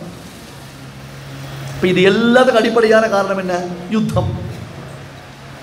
இந்த யுத்தத்தினால தான் இத்தகையது ஒரு டிசாஸ்டர் வரப்போகுது. ஐயோ, மேற்கொண்டு இந்த பரம்பரையில் சனாதன தர்மத்தின் வழி நடக்கச்சே குடும்பங்களில் க்ஷேமம் உண்டாகணும், குடும்பங்களில் விருத்தி உண்டாகணும். அதை விட்டுட்டு குடும்பங்கள் திசை மாறி பாதை மாறி போயிடக்கூடாது. ஆகையால் நான் யுத்தம் பண்ண மாட்டேன்னு தர்மத்தின் பால் ஏற்பட்டதான கருணையினால் அர்ஜுனன் யுத்தம் பண்ண மாட்டேன். இந்த மைண்ட் செட்டப்ன்றது ரொம்ப பெரிய விஷயம் Swami. Exclusively it is because of the கிருஷ்ணனுடைய அனுகிரகம். இல்லைனா நேற்று வரையிலும் அது தோணார் அர்ஜுனனுக்கு, இன்னைக்கு போர்க்களத்தில் இது தோண வேண்டிய அவசியமே கிடையாது. போருக்காக வந்தவன், எல்லாத்துலேயும் உற்சாகத்தோடு இருந்தவன், நான் பார்த்துக்கிறேன் எல்லாரையும் ஒரு கை பார்த்துடுவேன்னு சொல்லி 2 சைன்யத்துகளோட தேரை நிறுத்தி சங்கத்பானம் பண்ணினவன் அடுத்த க்ஷணம் எல்லாத்தையும் தூக்கி போட்டுட்டு என்னால் யுத்தம் பண்ண முடியாது, நான் பண்ண மாட்டேன், இவ்வளவு ப்ராப்ளம்ஸ் இருக்குது, இத்தனை பிரச்சனைகள் இருக்குது. இது எல்லாத்துக்கும் அடிப்படையான காரணம் என்ன? போர், சண்டை. இந்த சண்டையை நான் நிறுத்திட்டேன். அர்ஜுனன் சொல்கிறான்னா அதுக்கு காரணம் என்ன? ஹிருஷிகேஷன் ஒரு பதம், ஹிருஷிகேஷன் பேர். அந்த பகவத்கீதையில் ஒவ்வொரு ஸ்லோகங்களில் எம்பெருமானுக்கு ஒவ்வொரு திருநாமங்கள் வரும். அந்த திருநாமங்கள் அந்த இடத்துல என்ன கான்டெக்ஸ்டில் அந்த திருநாமம் யூஸ் பண்ணப்பட்டிருக்கு ஸ்ரீபாஷிகாரர் வியாக்கியானம் பண்ணுறார். அந்த ரிசர்ச் பண்ணிருக்கிற சுவாமி ராமானுஜர் தான். ஹிருஷிகேஷா அப்படின்னு பேர் அவனுக்கு. இந்திரிய நியந்தா, one who is the controller of sense organs அப்படின்னு. நம்முடைய புலன்களை எல்லாம் நியமனம் பண்ணக்கூடியவன். கட்டோபனிஷத்தில் சொல்லும் ஆத்மானம் ரத்தினம் வித்தி ஷரீரம் ரதமேவகி என்பதாக சொல்லும். இந்த தேகம்ன்றது தேர், அதில் இருக்கக்கூடிய ஆத்மான்றவன் தான் ரதி. ரத்தின்னு அர்த்தம். அவன் தான் அந்த தேருடைய அந்த காரனுடைய ஓனர். சாரதி யார் அப்படின்னா புத்தின்றவன் சாரதி. இந்திரியங்கள் இருக்கு, நம்முடைய புலன்கள். ஒரு பக்கம் கண்ணு அப்படி போகும், ஒரு பக்கம் காது அங்கே உட்காந்து அந்த சுவாமி 2 பேரும் என்ன அழகாக பேசுகிறான்னு தோணும். இன்னொரு பக்கம் என்ன ஆகும்னா இந்த பக்கம் வேறு ஏதாவது ஒரு விஷயம் வரும், மூக்குக்கு ஒரு விஷயம். ஒவ்வொரு இந்திரியம் ஒன்று நம்ம கிராஸ் பண்ண ஆரம்பிக்கும். அப்போ 4-5 இந்திரியங்கள் சைமல்டேனியஸாக 5 டைரக்ஷனில் போச்சுன்னா அந்த குதிரை ஒரே தேரில் ஒரே ஒரு காரில் 2 ஸ்டீரிங் இதுதான் எப்படி இருக்கும்? ஒரு காரில் 2 ஸ்டீரிங், லெஃப்ட் ஹேண்ட் டிரைவிங் பண்ணால் ரைட் ஹேண்ட் டிரைவிங் பண்ணான்னா ஓட முடியுமா? ஓடுமா? ஒரு ஸ்டீரிங் தானே நமக்கு பெஜாராக இருக்குது, நம்மளால் பண்ண முடியல. ஒரு கார்ட்டில் ஒரு தேரில் 5 குதிரை, 5 குதிரைக்கு கடிவாளம் போடல, 5 குதிரை 5 டைரக்ஷனில் போடுது. ரத்தி உட்காந்துருக்கான், சாரதி உட்காந்துருக்கான், என்ன ஆகும்? கொண்டு போய் கவுத்துரும். அப்போ அதுக்குன்னு ஒரு கடிவாளம் போடணும். ஆனால் மனப்பிரகிரகமே வச்ச மனசுன்றது கடிவாளம் Swami. But it is very tough, very very very easy என்ன அப்படின்னா டிஸ்ட்ராக்ஷன் தான். வெரி வெரி வெரி டஃப் என்ன? கான்சன்ட்ரேஷன் தான்.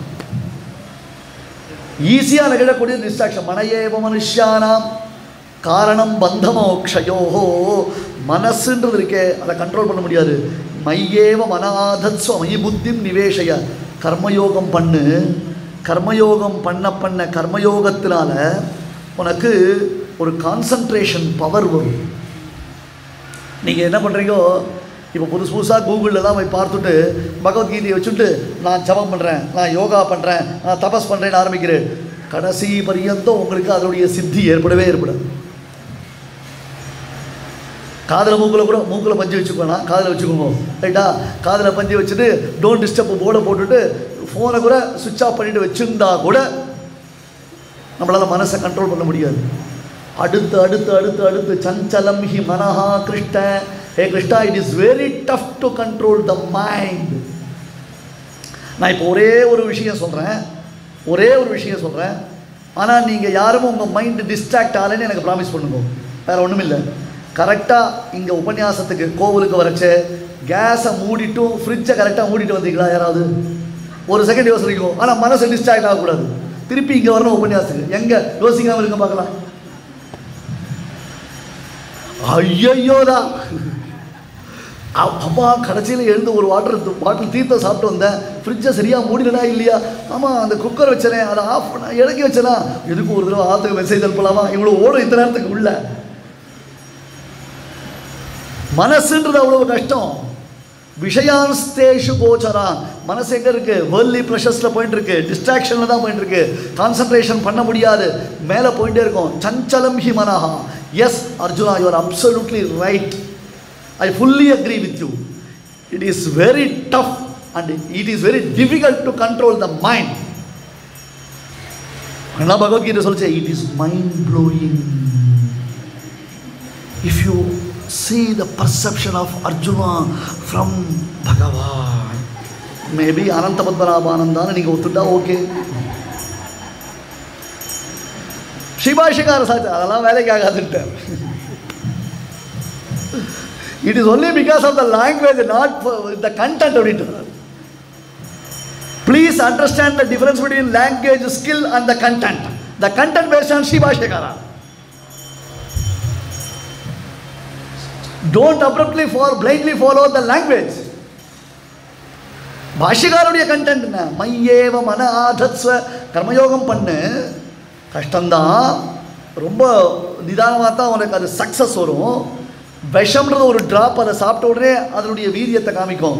பட் அதுக்கு க்யூர் பண்ணக்கூடிய medicine it will take some more time இல்லையா? இன்றைக்கி பார்க்குறோம் இல்லையா? கரெக்டாக இருது, ஃபியூ செகண்ட்ஸில் கரெக்ட் ஆகிடுது. அதை ரெக்டிஃபை பண்ணுறதுக்கு நமக்கு ஃபியூ டேஸ் ஆகுது, மோர் டேஸ் ஆகுது. ஒரு செகண்ட் தான். அதை கரெக்ட் பண்ணுறது ஒரு பெரிய கஷ்டம் இல்லை, ஈஸியாக கரெக்ட் பண்ணிட்டு போயிடுறான்.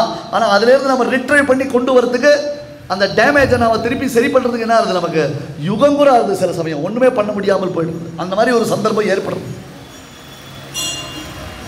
திஸ் இஸ் வாட் ஹேப்பனிங் லோகத்தில்.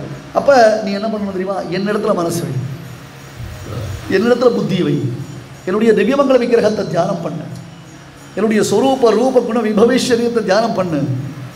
எனக்கு முடியலையேன்னா அதை ஒன்று புரிஞ்சுக்கோப்பா.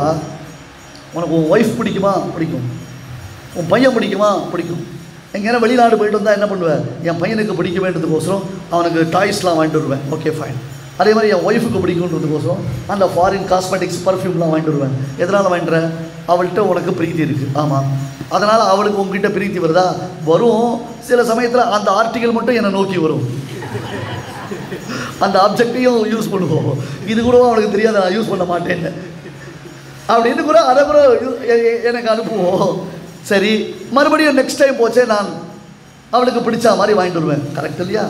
நீ ஒருத்தன்கிட்ட பிரீத்தி வைக்கும் பொழுது அவர்களை அட்ராக்ட் பண்ணுறதுக்கோசரம், அவர்களுடைய பிரீத்தியை சம்பாதிக்கிறதுக்காக எத்தனை தடவை நீ எஃபோர்ட்ஸ் எடுக்கிற.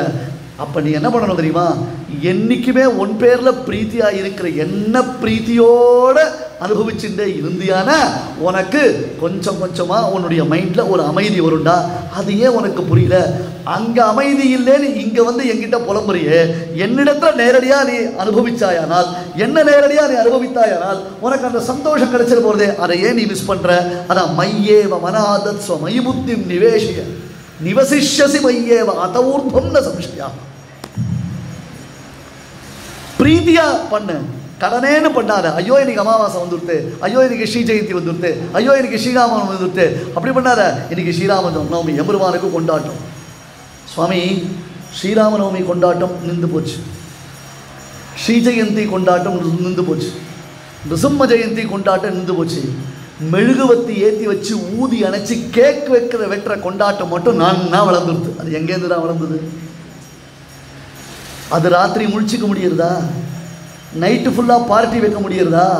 அப்போ ஸ்ரீ ஜெயந்தி அன்னைக்கு ராத்திரி உட்கார்ந்து பாகவத்தை ஏன் சேவிக்க முடியல? அதே ராத்திரி ஸ்ரீ ஜெயந்தி அன்னைக்கு பெருமாள் சந்திர வழக்கை ஏற்றி வச்சு பாகவதமோ பகவத்கீதையோ சேவிச்சு பகவானுக்கு திருவாராதனை ஏன் பண்ண முடியல? இதுதான் பண்ண வேண்டிய காரியம். நாம் விட்டுறோம், தேவையில்லாததை வளர்த்துன்னு போயிட்டு இருக்கோம். இன்னைக்கு நான் ஸ்ரீ ஜெயந்திக்கு நான் கோவிலுக்கு வந்துடுறேன். கோவிலுக்கெல்லாம் வரதெல்லாம் இருக்கட்டும், அதை வேண்டான்னு சொல்லலை. கிரகத்தில் இருக்கக்கூடிய பெருமாளுக்கு ஸ்ரீ ஜெயந்திக்கும் ஸ்ரீராமநவமிக்கும் நிருசிம்ம ஜெயந்திக்கும் என்ன ஒரு பருப்பு பாயசம் பண்ணினோமா, அவருக்கு ஒரு பாகவதம் சேவித்தோமா, அவதார கட்டம் தசமஸ்கந்தத்தில் பெருமாள் அவதரிக்கிற அந்த மகோத்சவத்தை சேவிச்சோமா, கொண்டாடினோமா, அவர் சன்னிதானத்தில் ஒரு விளக்கு ஏற்றினோமா? கிடையாது. ஒரு 10 பெப்பரப்ப தலையை கொண்டு வந்து அந்த விளக்கை ஏற்றி வச்சு அதை ஊதி அணைச்சி, என்ன கேவலம், என்ன கேடு. அப்படித்தான் பர்த்டே கொண்டாடணுமான்னு நான் ஒரு ஐடியா சொல்கிறேன். If it is possible year after இந்த பர்த்டே கொண்டாடுறதுக்கு ட்ரை பண்ணுவோம். நீங்கள் நான் உங்களை பர்த்டே பார்ட்டி வைக்க வேண்டாம்னு சொல்ல, செலிப்ரேட் பண்ண வேண்டாம்னு சொல்ல, அப்புறம் ஃபன் வாண்டான்னு நான் சொல்ல. சந்தோஷப்படுங்க, நல்லா பண்ணுங்க, பசங்க எல்லாரையும் கூப்பிடுங்க, எல்லாருக்கும் கையில் ஒரு திரி போட்டு எண்ணெயை போட்டு விளக்க கொடுங்க, எல்லாரையும் ஏற்ற சொல்லுங்க. அங்கே ஒரு சுவாமி படம் உங்களுக்கு என்ன பிடிக்கிறதோ அந்த சுவாமி படத்தை வைங்கோ, எல்லாரையும் ஏற்ற சொல்லுங்க. நீங்கள் பண்ணியிருக்கக்கூடியதானே இப்போல்லாம் எல்லாமே பண்ணுறீங்க. யூடியூப்பு திறந்தால் ஒரே ஒரு வீடியோ தான் உலகத்தில் எல்லாரும் எல்லாத்தையும் பார்க்குறவா. இப்போ உபன்யாசம்னா ஜஸ்ட் லாகின் தான், ஃபுல்லாக பார்க்க மாட்டான். இப்போ 1 மணி நேரம் உபன்யாசம்னா ஒரு 5 நிமிஷம் பாப்பா, 10 நிமிஷம் பாப்பா. யூடியூப்பில் ஒரு வீடியோ முழுக்க ஒருத்தர் பார்க்குறான்னா அது சமையல் குறிப்பு தான். ரீவைண்ட் பண்ணி வேறு பாப்பா. ஒரே ஒருத்தர் அதில் அடுப்பு மூட்டுன்னு கடைசி வரலாம் ஒருத்தர் சொல்ல, சுவாமி ஒரு மாமி அவஸ்தைப்பட்டா பாவம், இதை எங்கேயுமே அவன் சொல்லலையே அப்படின்ட்டு. அதனால் இதெல்லாம் பார்க்குறீங்க. நீங்கள் ஆற்றுலையே மைக்ரோ ஓவன் வச்சுட்டீங்க. எப்படி கேக்கெல்லாம் ரெடி பண்ணணும் உங்களுக்கு, அது பேர் வந்து ஆர்கானிக் கேக் எப்படி ரெடி பண்ணணும், நான் எக் கேக் எப்படி ரெடி பண்ணணும் எல்லாம் சொல்லி கொடுத்துட்டான். நன்னா பண்ணுங்க. அது அந்த பசங்களை வச்சுனே சுவாமிக்கு நைவேத்தியம் பண்ண சொல்லிக் கொடுங்க. ஒரு 4 பெரியவாளை கூப்பிடுங்க, ஒரு சகஸ்ரநாமத்தை சொல்லுங்க, அந்த குழந்தைகளை சேவிக்க சொல்லி அக்ஷரை சேர்த்து ஆசீர்வாதம் பண்ணுங்க. அப்புறம் நீங்கள் ஹாப்பி பர்த்டே டு யூ பாடுங்க, என்ன வேணால் பண்ணுங்க. இதை நாம் கொண்டு வந்தோம்னா இது கலாச்சாரத்துக்கும் கலாச்சாரமாகுது, உங்களுக்கு ஹாப்பினஸுக்கும் ஹாப்பினஸ் ஆகுது, நீங்கள் எல்லாரும் எதிர்பார்த்த ஃபன்னும் நடக்கும். உங்களுக்கு ரொம்ப பூர் ரெஸ்பான்ஸ் தான்.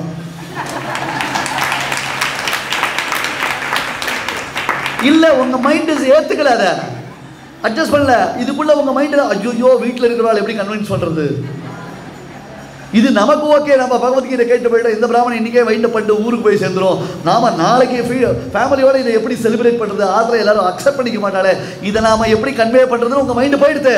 ஸோ என்ன இருக்குது, எனக்கு அக்னாலஜ் பண்ண முடியல உங்களால். இதுக்கு this is our mind status. இங்கே தான் நம்ம ஸ்ட்ரகிளிங். தர்ம தியாகம் நமக்கு தெரியுது. இது நல்லா இருக்குல்ல, இந்த ஐடியா சூப்பராக இருக்குது. 4 பேர் ஆற்றுக்கு வந்து ஒரு சகஸ்ரநாமத்தை சொல்லி குழந்தைகளுக்கு ஒரு அக்ஷரை போட்டு ஆசீர்வாதம் பண்ணால் ரொம்ப நல்லா இருக்கும். ஆமாம், வழக்கு ஊதி அணைக்கிறது அஸ்லீஷம், அது தப்பு. வழக்கை ஏற்ற சொல்கிறது நல்ல ஐடியா தான். ஆனால் how to execute it, that is the problem. தர்ம தியாகுலம். I don't know how to proceed. இங்கே காரணம் என்ன, நம்மளை சுற்றி 10 பேர் இருக்கா. நாமளா திருந்தலான்னு நினச்சா கூட அவள் திருந்த விடமாட்டாளே. ஆமாம், பெருசாக ஒரே ஒரு நாள் உபன்யாசம் போயிட்டு எல்லாத்தையும் தெரிஞ்சுன்னு வந்துட்டியாகும். நேற்று வரல நீ என்ன பண்ண எனக்கு தெரியாதாகும், இப்போ புதுசாக ஆரம்பிச்சுட்டியா அப்படின்னு ஒரே ஒரு பிட்டை போட்டான்னா முடிஞ்சு போச்சு நம்ம கர்மா. வாய திறக்க முடியாது, பேச முடியாது, பேசுறதுக்கு தயாராகவும் நம்ம இல்லை. சரி வழக்கம் போல் வாய முடியும், வேலை காரியத்தை பார்த்துக்கலாம்னு நினச்சிடும். அதனால தான் கிருஷ்ண சொன்னான், முதல்ல எடுத்த உடனே நான் தியானம் பண்ணுறேன், தபஸ் பண்ணுறேன் அப்படின்லாம் பண்ணார். அந்த மாதிரி ஒருத்தன் பண்ணினான்னா அவன் தானும் கெட்டு போகிறான், தன்னை ஃபாலோ பண்ணுறவாளையும் கெடுக்கிறான். கடைசி வரலும் அவனுக்கு சக்ஸஸ் கிடைக்கவே கிடைக்காது. எப்படி தெரியுமா, நாய்க்கு எலும்பு துண்டு ரொம்ப பிடிக்கும். அந்த எலும்பு துண்டில் ஏதாவது இருக்கா, மாம்சம் ஏதாவது இருக்கா, வெறும் எலும்பு துண்டு. அது எலும்பு துண்டை கடிக்கும். கடிச்சதுன்னா அது வாயில் குத்தும். அந்த எலும்பு துண்டு குத்தி அதுலேருந்து ரத்தம் வரும். நாய் என்ன நினச்சிக்கும் தெரியுமா, அந்த எலும்புலேருந்து வரக்கூடிய ரத்தத்துடைய டேஸ்ட் அதுன்னு நினச்சிக்கும். ஆனால் உண்மையில் அது எங்கேருந்து வர டேஸ்ட், அது அதனுடைய வாயில் குத்தி அந்த ரத்தம் அதுக்கு சுவையாக இருக்குது. அதை போலத்தான் நாம் பண்ணக்கூடிய காரியங்கள் நாம் புரிஞ்சிக்க மாட்டேன்றோம். நாம் ஏதோ சக்ஸஸ்ஃபுல்லாக பண்ணுறதா நினச்சிட்டு இருக்கோம், எல்லாத்துலேயும் நமக்கு சக்ஸஸ் வந்து தான் நினச்சிட்டு இருக்கோம். கடைசியில் எல்லா இடத்துலையும் எல்லா ஆஸ்பெக்ட்லையும் நமக்கு ஃபெயிலியர் தான். அண்டு நாம் ரொம்ப தூரம் வந்துவிட்டோம், பெருமாளை விட்டு தள்ளி. அந்த சென்ட்ரல் மெரிடியன் போட்டாச்சு, நாம் போகிற ரூட்டு ராங் ரூட்டாக எடுத்து அப்புறம் யூட்டர்ன் எடுக்கிறதுக்கு நமக்கு இடமே இல்லை. இன்னும் 80 கிலோமீட்டர் போனால் தான் யூட்டர்ன் வரும். ஆனால் அது எங்கே இருக்குன்னு கூட நமக்கு தெரியல. அந்த மாதிரி நம்முடைய வாழ்க்கையை நம்ம நடத்திட்டு இருக்கோம். அதுக்கு நமக்கு பர்ஃபெக்டாக வழிகாட்டணும்னு சொன்னால் அது பகவத்கீதையினால் தான் முடியும். இப்போ அபிரக்ஷிதும் அக்ரதஸ்திதம் துவாம் பிரணவே பார்த்த ரதேச்ச பாவயந்தஹ. சுவாமி தேசிகன் பரமார்த்த ஸ்துதியில காண்பித்தார் பாரு. யுக்ய செந்தன சாரதி கிரமவதி சங்க பிரபதனாதிகாரம் ரகசிய திரிசாரத்தில் ஒரு ஸ்ட்ரக்சர் யோசிச்சுப்பாரு. தேர்ல 5 குதிரைகள், அதுக்கப்புறம் ஒரு ரதி இருக்கான், சாரதி இருக்கான். அந்த சாரதி தான் கரெக்டாக டிரைவர். அந்த சாரதின்னு அவன் கரெக்டாக அந்த குதிரையை லீட் பண்ணணும். அந்த நாக் தெரிஞ்சிருக்கணும். அந்த குதிரையை எந்த குதிரையை வேகமாக ஓட்டணும், எந்த குதிரையை நிதானமாக ஓட்டணும், எந்த குதிரை ஓடிண்டே இருந்துச்சு அதுக்கு காலில் முள்ளு குத்திடுது, எந்த குதிரை தடுமாறுது, எது களைப்பாக இருக்குது, எது களைப்பாக இல்லை, எது லெஃப்ட்டில் தட்டா ரைட்டில் போகும், எது ரைட்டில் தட்டா லெஃப்ட் போகும், எவ்வளவு விஷயங்களை அதை கான்சன்ட்ரேட் பண்ணி ஒரு சாரதி அதை பண்ணணும். ஒன்றுமில்லை, ஒரு கார் ஓட்ட போகிறோம். நம்ம ஒரு கார் ஓடிட்டு இருக்குச்சே, 2 சைடு ரோட்டில் 2 வண்டி நிற்கிறதுனா நம்முடைய கார் கரெக்டாக இது உள்ளே போகுமான்னு நம்மளால் கால்குலேட் பண்ண முடியலையே. ஒன்று நம்ம வண்டியில் அவன் கோடு போடுறான், இல்லை அவன் வண்டியில் நாம் கோடு போடுறோம், போய் இடிச்சுட்டு. இதான் ப்ராப்ளம். ரொம்ப ரொம்ப கஷ்டம். இப்போ எப்படி நாம் யோசிக்கணும் தெரியுமா? ஒரு வண்டியில் போகிறோம், வண்டியில் போனோடனே எல்லாருமே வீட்டுக்குள்ளே பார்க்கிங் கிடையாது, ரோட்டில் பார்க்கிங் பண்ணிடுறான். அதுவும் பார்க்கிங் பண்ணுற வாழ்க்கை எத்திக்ஸ் கிடையவே கிடையாது. குறுக்கி நடிக்கிறது தான் பார்க்கிங் பண்ணுவான். நாம் அர்ஜென்ட்டாக போயிட்டுருக்கோம், ஏதோ ரொம்ப முக்கியமான ஒரு வேலை, கொஞ்சம் டென்ஷனில் இருக்கோம். நம்ம வண்டி ஓட்டிகிட்டு இருக்கோம், வண்டி ஓடிச்சா நடுவில் ஒருத்தன் குறுக்கில் வண்டி நிறுத்திட்டான். நீ என்ன பண்ணியிருக்கணும்? இறங்கி போய் அந்த வண்டியை ஓரமாக எடுத்து வச்சுட்டு நீ போயிட்டே இருந்தியானே, உனக்கான வழியை நீயே கிளியராக அந்த அந்த அந்த உனக்கான வழியை நீயே கிளியர் பண்ணிட்டு சீக்கிரம் நீ போக வேண்டிய இடத்துக்கு ஈஸியாக போய் சேர்த்துருக்கலாம். அதை விட்டுட்டு கொயான்னு ஹார்ன் அடிச்சுட்டு அவன் கடுப்பாகி வெளில வந்து அப்புறம் இவன் பேச, அப்புறம் அவன் பேச, இவங்க 2 பேர் பிரச்சனையாகி அதில் வேற ஏதாவது ஒரு விபரீதமாகி நான் போகிற காரியமும் எனக்கு கெட்டு போயிடுது, என்னால் சீக்கிரமும் போக முடியல, எனக்கும் வந்து காரியம் நடக்கமாகிடுது, அங்கேயும் போய் மூட் அவுட் ஆகி உட்காந்துட்டு இருக்கேன். எல்லாம் டோட்டல் டிசாஸ்டர். நமக்கு இன்னொருத்தர் வழி விட்டு தான் நாம் முன்னேறணும்னு வச்சுக்காதீங்க. நமக்கு தேவையான வழியை நாமளே கிளியர் பண்ணிட்டு போயிட்டே இருக்கணும். அவன் ஏன் பார் பண்ணா? அது முட்டாள்தனம் இல்லையா? அதெல்லாம் பேசுறதுக்கு இப்போ நேரம் இல்லை. அவன் முட்டாள், நீ கன்ஃபார்ம் ஆகிட்டோலையோ, நீ கெட்டிக்காரன் தானே, நீ புத்திசாலி தானே, நீ ஒரு காரியத்தை நோக்கி தானே போயிட்டு இருக்க. அது உனக்கு கெட்டு போகாமல் இருக்கணும், நீ மேலே போயிட்டே இருக்கணுமே தவிர்த்து ஒரு செகண்ட் ஆகுமா இறங்கி அந்த ஈகோ விட்டுடுங்க. அந்த ஈகோ விட்டுடுங்க. அதை விட்டுட்டு கொயான்னு ஹார்ன் அடிச்சுட்டு ஒன்று அறிவு இருக்கா உனக்கு? நடு ரோட்டில் இப்படி தான் வண்டி நிறுத்துவியா? உங்கள் அப்பா விட்டு ரோடா, எங்கள் அப்பா விட்டு ரோடா? இந்த மாதிரி ஒருத்தருக்கு பேசிட்டு வார்த்தை தடிச்சு போய் தேவையில்லாத ப்ராப்ளம்ஸ் வந்து போகிற காரியம் கெட்டு போயிடும். அங்கே மைண்டு கரெக்டாக இருக்கு நமக்கு. காரணம் என்ன தெரியுமா? நமக்கு அந்த பேஷன்ஸ் இல்லை, நம்மளை பொறுத்துக்கிற ஒரு பாவம் நம்மக்கிட்ட இல்லை. நம்மளை அமைதிப்படுத்திக்கணும், நாம் நம்மளை புரிஞ்சுக்கணும், நம்முடைய ஸ்டேட்டஸை நாம் சரியாக புரிஞ்சுக்கணுன்றதான ஒரு மனோநிலை நமக்கு வரல, அந்த பக்குவம் வரல. ஏன் அந்த பக்குவம் வரல?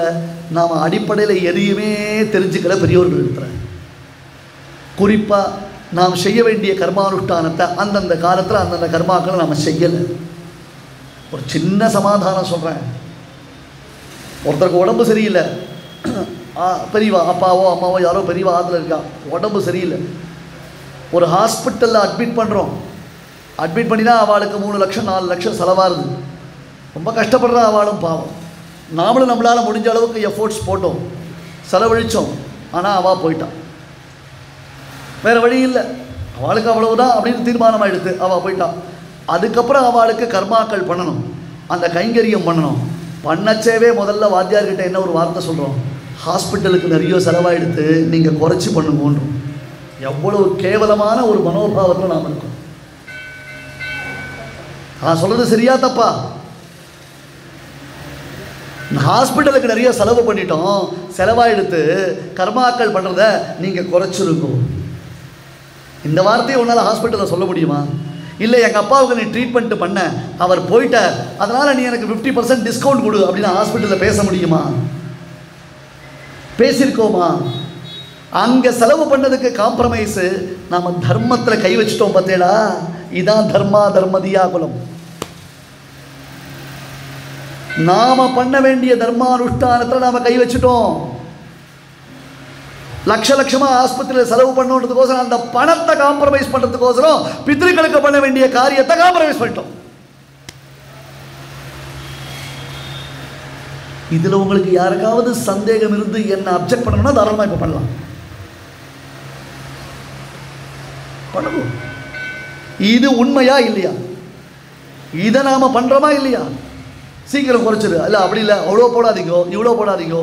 பண்ண வேண்டிய தானத்தில் குறைக்கிறோம், பண்ண வேண்டிய கைங்கரியத்தில் குறைக்கிறோம், அந்த சுவாமிகளுக்கு செய்ய வேண்டியதான கர்மாக்களை குறைக்கிறோம். ஒரு டாக்டர் வரணும், அந்த டாக்டர் ஸ்பெஷல் டாக்டர், அவர் வெளியூர்லேருந்து வருவார், அவர் வந்து ஆப்ரேஷன் பண்ணினார்னா இவ்வளோ செலவாகும். அது தவிர அவர் ஆப்ரேஷன் பண்ணுவாரே தவிர்த்து கேரண்டிலாம் கிடையாதுன்னா கண்ணை மூடின்னு ஐ அக்ரின்னு கையெழுத்து போடுற நாமும் அந்த கர்மாக்களில் சுவாமிகளை எழுந்தருள பண்ணி அவளுக்கு செய்ய வேண்டிய தானத்தில் அவளுக்கு செய்ய வேண்டிய கர்மாக்களில் சொச்சம் முடிக்கிறோமே, அல்பமாக இல்லை. இதில் உண்மையிலேயே யார் தப்பு பண்ணுறோம்? தர்மா தர்மதியாகுலம் சொல்லுங்க. தர்மத்தில் அதர்ம புத்தி. இது செய்ய வேண்டிய தர்மானுஷ்டானத்தை செய்யாமல் வேற விஷயத்தில் கான்சன்ட்ரேட் பண்ணி அதை சக்ஸஸ்ஃபுல்லாக பண்ணதா அவிழ்த்து கொட்டி ஊற்றி மூடி முடிச்சுட்டோம்னு பேர் பண்ணினோமே தவிர்த்து அங்கே சத்தை எங்கே இருக்கு? ஆனால் சொல்லுவோம் தெரியுமா, எங்கள் அப்பாவுக்கு லட்சமாக செலவு பண்ணேன், எங்கள் அப்பாவுக்கு லட்சமாக செலவு பண்ணேன், நன்னா பண்ணேன், ஆனால் அதுக்கப்புறமும் பண்ண வேண்டியதை விட்டுட்டியேப்பா, அதுக்கப்புறமும் பண்ண வேண்டியதை மிஸ் பண்ணிட்டியேப்பா. அப்போ உங்கள் அப்பா போயிட்டாருன்னா அவருடைய வேல்யூ அதோட போயிடுதுன்னு அர்த்தம். அதுக்கு உங்கள் அப்பா இருக்கச்சே நீ லட்சமாக செலவு பண்ணி அவருக்கு ட்ரீட்மெண்ட் பண்ணின, உங்கள் அப்பா போயிட்டார், அதனால் அவருக்கு வேல்யூ போயிடுது. அப்படிதான் நீ ட்ரீட்மெண்ட் இருக்க, அப்படிதானே அர்த்தம் பண்ணியிருக்க. இன்னும் உங்கள் அப்பா ஒரு வருஷம் இருந்திருந்தாருன்னா நீ எவ்வளோ செலவழிச்சிருப்ப? இன்னும் ஒரு வருஷம் உங்கள் அப்பா உடம்பு சரியில்லாமல் படுத்திருந்தாரோ இல்லை ஏதோ இருக்கார் அப்படின்னா அவருக்கு செலவழிக்கிறதுக்கு தயாராக தானே இருந்திருப்ப. இன்னும் 10 நாள் ஹாஸ்பிட்டல் இருந்தால் அந்த ஹாஸ்பிட்டலுடைய செலவு உனக்கு கம்ப்ளீட்டாக உன் தள்ள தானே கட்டியிருப்பா. அப்படி இருக்கச்சு அவர் இல்லை, அவர் போயிட்டார், அதோடு அவருடைய வேல்யூ போயிடுது இல்லையா? ஏன் இவ்வளோ சைலண்டாக இருக்கீங்களே? எல்லாரும் மிரண்டு போயிருக்கீங்களா, இல்லை மகிழ்ந்து போயிருக்கேனா, இல்லை யோசிச்சுட்டு இருக்கேடா? சுவாமி அர்ஜுன விஷாத யோகம்னு பகவத்கீதையுடைய முதல் அத்தியாயம் இருக்கே, அது அப்படியே புஸ்தகத்தை பெரட்டின்னு போகிறது இல்லை விஷயம். அது அப்படியே வெறும தள்ளிட்டு போகிற விஷயம் இல்லை. ஒன்னொன்னும் அர்ஜுனன் கேட்கக்கூடியதான கேள்விக்கு பெருமாள் அதை ஆன்சர் கொடுக்கும் பொழுது அப்போ அந்த அர்ஜுனன் என்ன லெவலில் இருந்தால் எப்படி அவன் பேசிகிட்டு இருக்கான் அப்படின்னு யோசிக்கும் பொழுது நாம் நம்முடைய லைஃப்பில் நமக்கு நடக்கக்கூடிய ஒவ்வொரு ஆக்டிவிட்டிலையும் பார்க்கலாம், சம்பவங்களில் நாம் பார்க்கலாம். அப்போ தான் நாம் பகவத்கீதையை சரியாக யூஸ் பண்ணியிருக்கோன்றது நமக்கு தெரியுது. அசோச்சா நன்வசோச்சஸ்துவம் பிரஜாவாதாம்ச பாஷசேன. என்னடா புரிஞ்சிக்காமல் பேசுகிற அர்ஜுனனே, நம்ம ஸ்டேட்டஸ் அதுதான் சுவாமி. இவர்களெல்லாம் நான் கொண்டுட்டேன்னா இவர்களெல்லாம் செத்து போயிடுவா, இவர்களை கொன்ற பாபம் எனக்கு வரும், அந்த பாபத்தினால நான் நரகத்துக்கு போவேன் அர்ஜுனன். அப்படியா? நீ நரகத்துக்கு போவ எதனால்? இவர்களை கொன்ற பாபத்தினால் நரகத்துக்கு போவேன். சரி சந்தோஷம். அப்போ அவள் எங்கே போவா? அவள் இல்லை, அவள் போயிட்டான்னா அவள் மொத்தம் டோட்டல் டெஸ்ட்ராய்டு இன் செகண்ட்ஸ். Okay fine. இப்போ நீ அந்த மாதிரி இல்லை, உனக்கு வேறு ஸ்டேட்டஸ் நினச்சிட்ருக்கியா? தட் மீன்ஸ் அவளை காட்ட நீ வேறுபட்டவன். இப்போ அவள் செத்து போயிட்டான்னா அவள் செத்து போயிட்டான், பட் வேற நீ செத்து போயிட்டேன்னா தனியாக நரகத்துக்கு போவேன். அப்போ அவள் எங்கே போவா? அப்போ உன்னுடைய தேகத்தை காட்டிலும் அழியாத ஆத்மானு உனக்கு ஒன்று இருக்குன்னு நினச்சிட்டு இருக்கு நீ. ஆம் ரைட்? ஆம் right?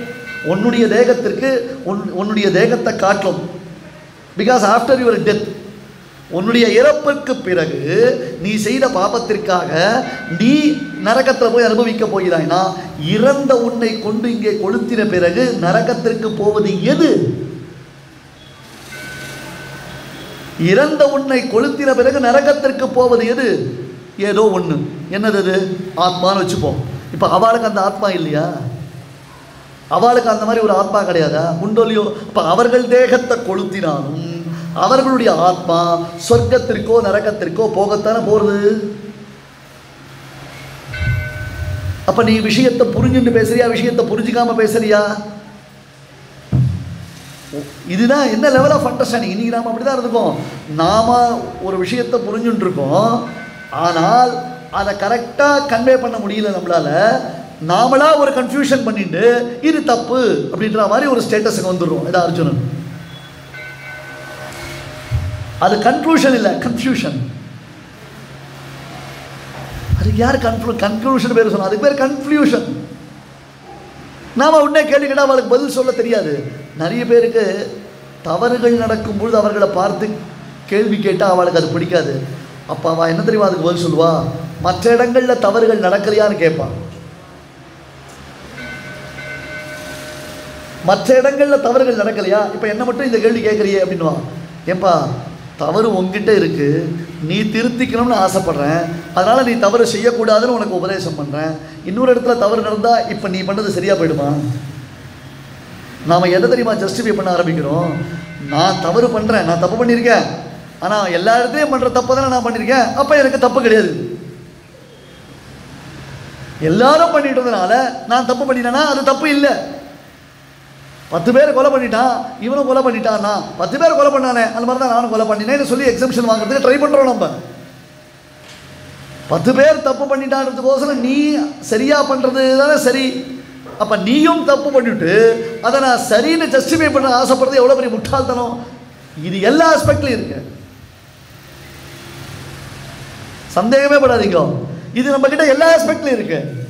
we wants to justify, நாம பண்ணது சரி அப்படின்னு தான் நம்ம ஜஸ்டிஃபை பண்ணோம், ஜஸ்டிஃபிகேஷன் கொடுக்கறதுக்கு ஆசைப்படுறமே தவிர்த்து தப்பை ஒத்துக்கிறதுக்கு நமக்கு யோசிக்கல. அர்ஜுனனுக்கு ஒரே ஒரு பயம், அவள்லாம் யாரு?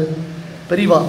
முதல்ல உபன்யாசம் ஆரம்பிச்சு என்ன பண்ணோம்? பெரியவாளை போய் சேவிக்கிற வழக்கமே விட்டு போச்சு, ஒழிஞ்சு போட்டோம். பெரியவாளை சேவிக்கலைன்னா தப்பு இல்லை, அவளை எட்டி உதைக்கிறதா, கும்முன்னு குத்துறதா, அம்புனால போட்டு அடி அடி அடித்து அவளை கொலை பண்ணுறதா?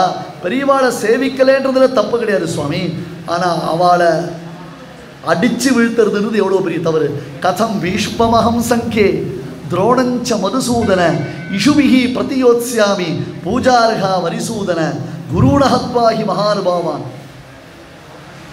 பீஷ்ம துரோணாதிகள்லாம் யாரு? குருவிருத்த பிதாமகான்னு இருக்கக்கூடிய மகாத்மாவர், குருகுலத்திற்கே கழட்டு சிங்கமாக இருக்கக்கூடிய மகாத்மாவர். தஸ்மின்னஸ்தமிதே பீஷ்மே கௌரவானாம் துரந்தரே ஞானான்யல்பி பவிஷ்யந்தி தஸ்மாத்வாம் சோதயாம்யஹம்.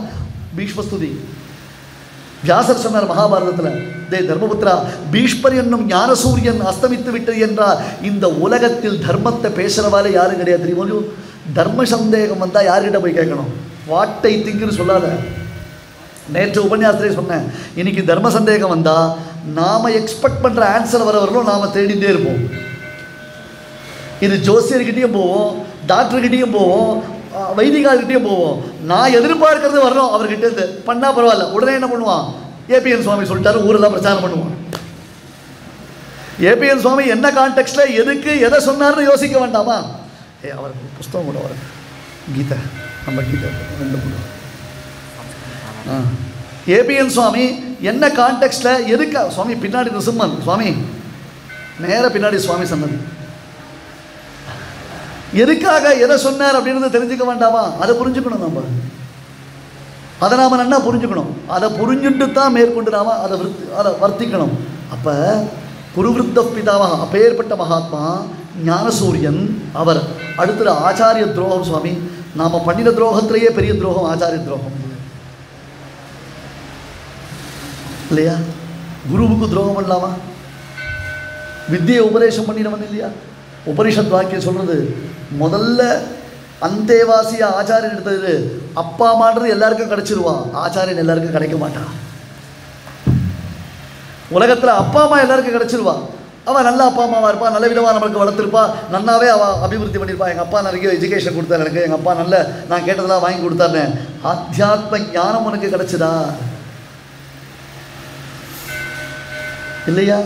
ஞான தீபேன சக்ஷுஷா நாசயாமி ஆத்மாவஸ்தான். ஞானம்ன்றது ஒரு சக்ஷுஸ், ஒரு தீபம் சுவாமி. பிரபூத விபுதத் விஷத்பரண கிண்ண விஸ்வம்பராபயன கச்சலா त्वमवतार्य लक्ष्मीधरं निराकृतवती दये निगम सौध दीपश्रिया विपश्चिद विगीतया जगति गीतयान्धं तमः. சுவாமி தேசிகன் தயாசதகத்தை சாதித்தார். கீதை என்றது ஒரு ஞான தீபம்னர். கீதைன்றது ஒரு ஞான தீர்மம். அறிவினால் குறைவில்லா அகல்ஞான தவறறிய நெறியெல்லாம் எடுத்துரைத்த நிறை ஞானத்து ஒரு மூர்த்தி. நம்மாழ்வார் பாசுரம் கீதோபதேசத்தினுடைய வைபவத்தை நம்மாழ்வார் காண்பித்தார். இந்த இடம் ரொம்ப அழகாக இருக்குது, டெக்கரேஷன்லாம் பண்ணியிருக்கா, ரொம்ப அற்புதமாக மாவள தோரணங்கள்லாம் கட்டி, வாழை தோரணம்லாம் கட்டி, மேற்கட்டு விதானங்கள்லாம் கட்டி, ரொம்ப பார்க்கறதுக்கே ஆச்சரியமாக இருக்குது. ஆனால் ஒரு லைட்டு கூட இல்லை, ஒரு பல்பு கூட இல்லை, வெளிச்சமே இல்லை. இவ்வளவு ஆச்சரியங்கள். பிரதோஷ காலத்தில் ரிசும்பனுக்கு அற்புதமான அலங்காரம் பண்ணி வச்சிருக்கா, சந்திரகாப் அலங்காரம், லைட்டே கிடையாது. எப்படி சேவிக்கிறது, எப்படி அனுபவிக்கிறது? அப்போ அதுக்குன்னு ஒரு தீபம் ஏற்றி வைக்கணும். ஒரு பளிச்சுன்னு ஒரு வெளிச்சம் இருந்தால் தான் இந்த மண்டபங்கள், பிராகாரங்கள், கோபுரங்கள், அதில் இருக்கக்கூடிய தெய்வீக சிற்பங்கள், அந்த எம்பெருமானுடைய அற்புதமான திருமேனி, இங்கே இருக்கக்கூடிய ஆச்சரியமான கோஷ்டி எல்லாத்தையும் சேவித்து ஆனந்தப்படலாம் இல்லையா? அந்த வெளிச்சம் இல்லைன்னா பிரயோஜனம் இல்லை இல்லையா? தங்களுக்கு எல்லாம் தெரியும், தங்களுக்கு எல்லாம் தெரியும், தங்களுக்கு எல்லாம் தெரியும் அப்படின்னு சில பேர் நினச்சிருந்தாலே அவளுக்கே ஒன்றும் தெரியலன்றது கீதை வாசித்த பிறகுதான் தெரிஞ்சுதான். தங்களுக்கு ஞானத்தில் குறைவு என்பது கூட தெரியாத குறை உள்ளவர்கள் சில பேர் இருக்கா. அறிவினால் குறைவில்லா அகல்ஞான தவறறிய மூர்த்தி ஒரு மூர்த்தி, ஞானத்தொரு மூர்த்தி, உரைத்த ஞானத்தொரு மூர்த்தி, எல்லாம் உரைத்த நிறைஞானத்து ஒரு மூர்த்தி. அந்த பெருமாள் அந்த கீதை என்பதான ஒரு ஞான தீபத்தை ஏற்றி வைத்தான். ஞானேன சதிருஷம் பவித்ரமிக வித்யதே. ஐயா ஒன்று தெரிஞ்சுக்கோங்க, எல்லாம் தெரியும் எனக்குன்னு நினச்சிக்காதீங்கோ. ஞானம்ன்றது இருக்கு பாருங்கோ, அந்த ஞானம்ன்றது தான் ரொம்ப விசேஷம். யஜ்ஞாத்மா மோக்ஷசே அசுபாத். எதை தெரிஞ்சுக்கணுமோ அதை தெரிந்து கொண்டால் தான் உனக்கு பிரதிபந்தகம் விலகும். எதை தெரிஞ்சுக்கணும்ன்றது நான் என்னென்னமோ தெரிஞ்சுட்டு இருக்கேன், டெக்னாலஜி தெரிஞ்சுட்டு இருக்கேன், இதை தெரிஞ்சுட்டு இருக்கேன், அதை தெரிஞ்சுட்டு இருக்கேன். இருக்கட்டுமே, கீதையில் ஒரு ஸ்லோகம், அதான் பகவத்கீதா கிஞ்சித் அதீதான்னு சங்கர பகவத்பாதா துளியூண்டு தெரிஞ்சுட்டு பகவத்கீதையில் ஒரு ஸ்லோகத்தினுடைய அர்த்தம், அந்த முன்னும் பின்னாடி கான்டெக்ஸ்ட். நான் பல தடவை சொல்லியிருக்கேன், ஸ்ரீபாஷ்யக்காரர் முதல் அத்தியாயத்திற்கு வியாக்கியானம் பண்ணதுடைய அந்த பிரயோஜனமே இதுதான். பகவத் ராமானுஜர் மட்டும்தான் முதல் அத்தியாயத்திற்கு ஒரு விரிவான வியாக்கியானம் பண்ணிருக்காரு. சங்கர பகவத்பாதர் அது பண்ணலை. ஏன் சங்கர பகவத்பாதர் பண்ணனா, அர்ஜுன விஷார யோகம், அதாவது அர்ஜுனுடைய ஸ்டேட்டஸ், அர்ஜுனம் பயம்தான், கரெக்ட், அது எல்லாருக்கும் புரிஞ்சு போச்சு. பட் பாஷ்யக்காரர் அங்கே சில முக்கியமான விஷயங்களை காண்பிக்கிறது. ஸ்ரீபாஷ்யக்காரர் அங்கே முக்கியமான சில விஷயங்களை காண்பிக்கிறார், அபூர்வமான அர்த்த விசேஷங்களை காண்பிக்கிறது. ஆனால் நிறைஞானத்து ஒரு மூர்த்தின்றதை நாம் புரிஞ்சுக்கணும். அப்போ ஞானம்ன்றது இருக்கே, நகி ஞானேன சதிருஷம் பவித்ரமிக வித்யதே. ஐயா, ஞானத்தை காட்டும் உன்னை உயர்த்துவது, உனக்கு வாழ்க்கையை அளிப்பது வேறு எதுவுமே கிடையவே கிடையாது. அதனால் ஞானத்தை சம்பாதிப்பது என்பது அத்தியந்தம் அவசியம். அந்த ஞானம் என்ன, என்னென்னமோ போய் தெரிஞ்சுக்கணும்னு அவசியம் இல்லை. அஸ்மத் வித்யா ஆத்ம வித்யா, நமக்கு ஆத்ம வித்யை இதுதான். கர்மயோகத்தை தெரிந்து கொண்டு வர்ணாசிரமாச்சாரவதா புருஷேன பரப்புமான் விஷ்ணுர் ஆராத்தியதே பந்தா நான்யத் தத்தோஷகாரகா என்று அந்த வழியில் அவரவர்களுக்கு விதிக்கப்பட்டதான கர்மானுஷ்டானத்தின்படி பகவானை ஆராதிக்கணும். அந்த ஆராதனை ரொம்ப முக்கியம். அந்த ஆராதனை பண்ணும்பொழுது ரொம்ப பிரியமாக, பிரேமையோடு, சந்தோஷத்தோடு பண்ணணும். கடனேன்னு பண்ணக்கூடாது. எப்போ முடியும் எப்போ சாப்பிடலாம், எப்போ முடியும் எப்போ சாப்பிடலாம்ன்றது எண்ணம் இல்லாமல் இன்றைக்கி இதை நாம் கொண்டாடுறோம். இந்த கொண்டாடுற வைபவாதிஷயம், இந்த கொண்டாடுற பாக்கியதாதிஷயம் நமக்கு கிடைச்சிருக்கின்றதான ஒரு ஆனந்தம், ஒரு சந்துஷ்டி, ஒரு ஆத்மலாபத்தோடு அதை பண்ணணும். அந்த கர்மயோகத்தை செய்து கொண்டு வரும் பொழுது கர்மயோகத்தில் ஞான பரிபக்குவம், ஞானாகாரம் தெரியும். இது புரிஞ்சுக்கிறது ரொம்ப கஷ்டம். பகவத்கீதை புஸ்தகம் எடுத்தேன்னா 4வது அத்தியாயம் ஞான யோகம் அப்படின்னு போட்டிருப்பா. உடனே நாம் 4வது அத்தியாயத்தில் ஞான யோகமானார். 4வது அத்தியாயத்தில் ஞான யோகம் எப்படி சொல்லப்பட்டிருக்கு தெரியுமா? கர்மத்தில் அடங்கி இருக்கக்கூடிய ஞான பாகம் காண்பிக்கப்படுகிறது. பகவத்கீதையினுடைய 4வது அத்தியாயம் இருக்கே, பெரியவாள்லாம் எங்க 4வது அத்தியாயத்துக்கு அர்த்தம் சொல்லுன்னு கேட்பான். ஏன்னா 4வது அத்தியாயத்தை புரிஞ்சுக்கிறது கஷ்டம். அந்த புஸ்தகத்தில் ஞான யோகம்னு போட்டிருக்கோம். முதல்ல அவதார ரகசிய சிந்தனம், ரொம்ப முக்கியமான விஷயம். அவதார ரகசிய சிந்தனம், பெருமாள் தன்னுடைய அவதாரத்தின் மேன்மையை அருளி செய்கிறான். ஜென்ம கர்மச்சமே திவ்யம் ஏவம் யோவேத்தி தத்வதா தெக்வா தேகம் புனர்ஜென்ம நெய்திமாவேத்தி சோர்ஜுன என்று அர்ஜுனா என்னுடைய அவதாரத்தின் பெருமை இத்தகையது என்று நிரூபணம் பண்ணி காண்பிக்கிறான். அதுக்கப்புறம் கர்மயோகத்தில் அடங்கி இருக்கக்கூடிய ஞான பாகம் காண்பிக்கப்படுகிறது. இதனுடைய விவரணம் மறுபடியும் 5வது அத்தியாயத்தில் சொல்லப்படுகிறது. இந்த முதல்ல முதல் அத்தியாயம் அர்ஜுன விஷாதம் முடிஞ்சு போயிடுத்து. ரெண்டாவது அத்தியாயம் பெருமாள் எடுத்த உடனே அர்ஜுனனை ஆக்ஷேபிக்கிறான். அடுத்தது நத்வேவாகம் ஜாதுநாசம் நத்வம் நேமே ஜனாதிபாக என்பதிலிருந்து அத்தியாச்சரியமான அநேக ஜீவவாதம் என்பது காண்பிக்கப்படுகிறது.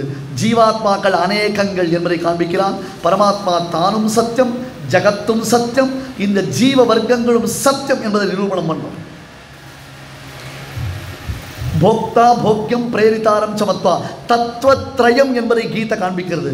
ஈஸ்வரன் பிரேரிதா, அவன் தான் பிரேரகன், அவன் தான் ஓட்டுறான். இப்போ தேரை ஓட்டுறவன் யாரு? பெருமாள். அந்த தேரையும் காப்பாற்றுறவன், தேரில் இருக்கிற அர்ஜுனையும் காப்பாற்றவும் இல்லையா? விஜயரத்த குடும்ப ஆத்த தோத்ரே, அந்த தேரையும் காப்பாற்றுறோம். டிரைவருக்கு பொறுப்பு. காரை தொடச்சி வச்சுருந்தா போருமா? நான் காரை நல்லா தொடச்சி வச்சுருந்தேன். ஒருத்தர் கேட்டார் என்ன தூங்கச்சே மற்றவெல்லாம் கத்தினா எப்படி இருக்கும் சார் அப்படின்னு. சி, ஒருத்தர் தூங்கச்சே இன்னொருத்தர் கத்தலாமா? ரொம்ப தப்புன்னு. இந்த பாருங்க, எங்கள் அப்பா தூங்கச்சே எல்லாரும் கத்தினா. ஏன் அப்படி கத்தினார்? எங்கள் அப்பா கார் ஓட்டியிருந்தார், தூங்கிட்டார், எல்லாரும் கத்தினார்.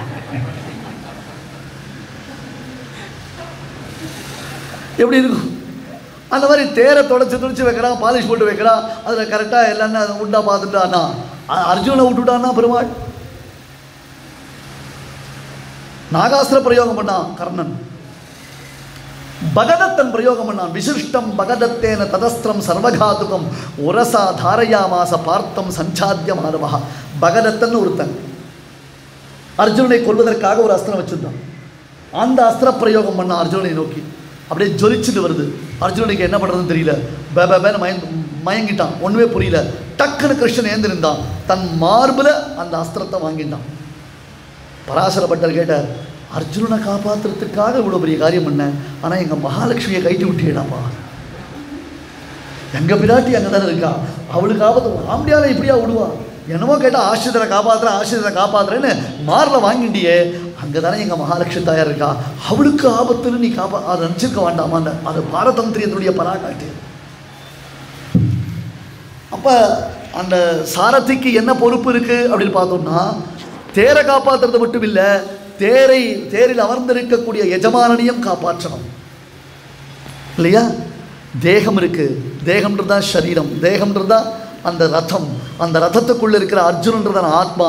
அந்த ஆத்மாவோடு கூட இருக்கிறவன் யார்? எம்பெருமான் கிருஷ்ணன் பரமாத்மா. ஏஷ சர்வபூதாந்தராத்மா அபஹத பாப்மா திவ்யா தேவா ஏகா நாராயணா.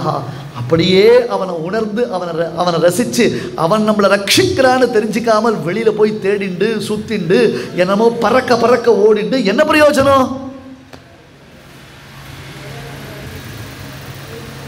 எந்த விதத்தில் அது பிரயோஜனம்? அப்போ பாரு, தேர பாரு, ஒன்றை பாரு. இதம் ஷரீரம் கௌந்தேய க்ஷேத்திரமித்ய விதீயதே. 13வது அத்தியாயத்தில் க்ஷேத்திர விபாகம்னு வரப்போகிறது. இதுதான் தேகம், இதான் சரீரம், இதான் அது மரக்கட்டை. அதுக்கு பேர் என்னது? அச்சேதனம்னு பேர். இந்த அச்சேதனத்துக்குள்ளே இருக்கிறவன் யாரு? சேத்தனன். சேத்தனன் யாரு? He is the owner of this cart. இந்த தேகத்துக்கு அவன் தான் ஓனர் இல்லை? என்ன ஒரு சுவாரஸ்யமான விஷயம் நான் சொல்கிறேன், அது உங்களுக்கு சுவாரஸ்யமாக இருக்குமான்னு தெரியல. ஒரு கார் வாங்குறான் ஒருத்தன், அந்த கார் ஓட்டிகிட்டு இருக்கான். அந்த கார் எவ்வளவு டேமேஜ் ஆனாலும் அவனுக்கு அந்த காரில் சென்டிமெண்ட் உண்டு. ஸோ அந்த காரையே அவன் மெயின்டைன் பண்ணிட்டு இருக்கான். பட் ஒன் ஃபைன் மார்னிங் ஒன்று கார் அவனை விட்டு போகணும், இல்லை அவன் காரை விட்டு போகணும். இதான லாஜிக். எவ்வளவுதான் நீ மெயின்டைன் பண்ணினாலும் அந்த காருக்கு என்ன வேல்யூவோ என்ன ஆயுஷோ அவ்வளவுதானே தவிர்த்து அதுக்கப்புறம் ஒன்னாலேயும் அந்த கார் ஓட்ட முடியாது, அல்லது அந்த காரும் உனக்கு உபயோகப்படாது, எதுக்கும் பிரயோஜனம் இல்லாமல் போயிடும். அல்லது இன்னொருத்தர் இருக்கான், அவன் என்ன பண்ணுவான்னா 2 வருஷத்துக்கு 3 வருஷத்துக்கு புதுசாக என்னென்ன மாடல் வருதோ அந்த வண்டியை மாற்றிகிட்டே இருப்பான். 2 விதமாக யோசிச்சுக்கோ. ஒரே தேகத்துக்குள்ள ஒரு ஜீவாத்மா 80 வயசு 90 வயசு 100 வயசு 110 வயசு 120 வயசுன்னு அந்த காரை அப்பப்போ பட்டி பார்த்து டிங்கரிங் பண்ணிட்டு இருக்கா மாதிரி அப்பப்போ ஆஸ்பத்திரிக்கு போகிறது, 2 நாள் குளுக்கோஸ் ஏற்றிக்கிறது, திருப்பி ஆற்றுக்கு வந்துடுறது, அப்படின்ற மாதிரி இந்த தேகத்தை மெயின்டைன் பண்ணுறவனு இருக்கான். 2 வருஷத்துக்கு ஒரு தடவை காரை மாற்றுற மாதிரி அவ்வப்பொழுது வாசாம்சி ஜீர்ணானி யதாவிகாய நவானி கிருந்தாதி நரோபராணின்ற மாதிரி அதை மாற்றிகிட்டே இருக்கிறவன் இருக்கான். ஆனால் இன்னைக்கு 90% ஒரே வண்டியை வச்சுட்டு சென்டிமெண்ட்டாக இருக்கிற மாதிரி இந்த தேகத்திலேயே ஏற்பட்ட பாவத்தினால, ஒரு பிரதிபத்தினால, இந்த தேகத்தில் நமக்கு ஏற்பட்டக்கூடியதான பிரியத்தினால இந்த தேகத்தையே எவ்வளவு துக்கங்கள், எவ்வளவு கஷ்டங்கள், எவ்வளவு நோய் வந்தாலும் இதை மறுபடியும் ட்ரீட் பண்ணி இந்த தேகத்தை நம்ம மெயின்டைன் பண்ணிட்டு இருக்கோம். எவ்வளோ பெரிய முட்டாள்தனம்! அதனால தான் over a period of time ஒன்னாலே இதை காப்பாற்ற முடியாது, அதுவும் உனக்கு யூஸ் ஆகாது. ஒரு சாதாரண வண்டியில நாம பார்க்கிற விஷயத்தை இந்த தேகத்துல காமிச்சான். அப்ப இந்த தேகம்ன்றது அச்சேதனம்பா, அனித்யானி ஷரீராணி. இந்த தேகம்ன்றது அச்சேதனம். அச்சேதனம்ன்றது என்னைக்கா இருந்தாலும் டீகம்போஸ் தான். அழியக்கூடிய அச்சேதனத்தை அழியாமல் காப்பாற்ற முடியாது. அடுத்தது, இந்த தேகத்துக்கு ஓனர், இந்த காருக்கு ஓனர் யாரு? ஆத்மா. அந்த ஆத்மா யாரு? அழியாதவன். நைனம் சிந்தந்தி சஸ்திராணி நைனம் தஹதி பாவகா நச்சைனம் கிளேதயன் தியாபகா ந சோஷயதி மாருதா. ஒரு வஸ்துவை டெஸ்ட்ராய் பண்ணணும்னா அதை என்ன பண்ணணும்? ஒரு கிரிப்பு தேவை. ஒரு சின்ன பின் இருக்குது, அந்த பின்னை வெட்டணும்னா ஒரு இடுக்கி மாதிரி ஒரு சாதனம் வச்சுட்டு அந்த பின்னை கட் பண்ண முடியும். இப்போ ஆத்மாவை நீ எதில் பிடிச்சுப்ப? எதை கட் பண்ணுவ? எப்படி யூஸ் பண்ணுவ? என்ன பண்ணாலும் ஆத்மாவை ஒன்றுமே பண்ண முடியாது. இப்போல்லாம் டெக்னாலஜி நிறைய இம்ப்ரூவ் ஆகிடுது. எல்லோரும் காஃபி சாப்பிடுவீங்க இல்லையா? காஃபி ஃபில்டர்லாம் இப்போ போயிடுது. இப்போ காஃபி மேக்கர் வந்துடுது. I'm right? காஃபி மேக்கர் வந்துடுது எல்லாத்துலேயும். ஒரு 25-30 வருஷத்துக்கு முன்னாடி காஃபி ரேட் அப்படின்றதாக ஒரு துணி வச்சுருப்பான், அதில் தான் வடிகட்டுவா காஃபியை. டிகஷன் போட்டு காஃபி இன்ஃபேக்ட் அதை கல்யாணத்தில் நிறைய யூஸ் பண்ணுவா. ஆண்கள்லேயே இருக்கும் அது காஃபி ரேட் துணின்னு ஒன்று இருக்கும். நீங்கள் பார்த்துருக்கீங்களா? அதுதான் ஆத்மா. நைனம் சிந்தந்தி சஸ்திராணி நைனம் தகதி பாவகா. அதை அலசிரிக்கவே மாட்டா. அது தண்ணீரை போட்டாலும் நனையாது, நெருப்பில் போட்டாலும் எரியாது. நீ என்னத்தான் 2 கசிவு கிழிக்கிற மாதிரி அதை ட்ரை பண்ணாலும் அதை கிழிக்கவே முடியாது. அந்த ரேட் ஆஃப் காஃபி ரேட் பாரு. அகவர் அபவ் 60 ஆடியன்ஸ் தான் இதுக்கெல்லாம் தெரியும் இதனுடைய வேல்யூஸ். ஆகையால ஆத்மான்றது அனோரணி அணு. அதை ஆத்மாவை நீ ஒன்றுமே பண்ண முடியாது, ஆத்மாவை பிடிக்க கூட முடியாது. நீ ஆத்மாவை என்ன ஒன்றுமே பண்ண முடியாதுன்னு ஒரு ஸ்டேட்டஸ் இருக்கு, அதுக்கு பேர் தான் ஆத்மா. அப்பேற்பட்டதான ஆத்மா, அதுக்கு சேத்தனன்னு பேரு. அந்த சேத்தனனுக்கு மேல ஒருத்தர் இருக்கான். யாரு? ஈஸ்வரன் பேரு, சர்வநியந்தா.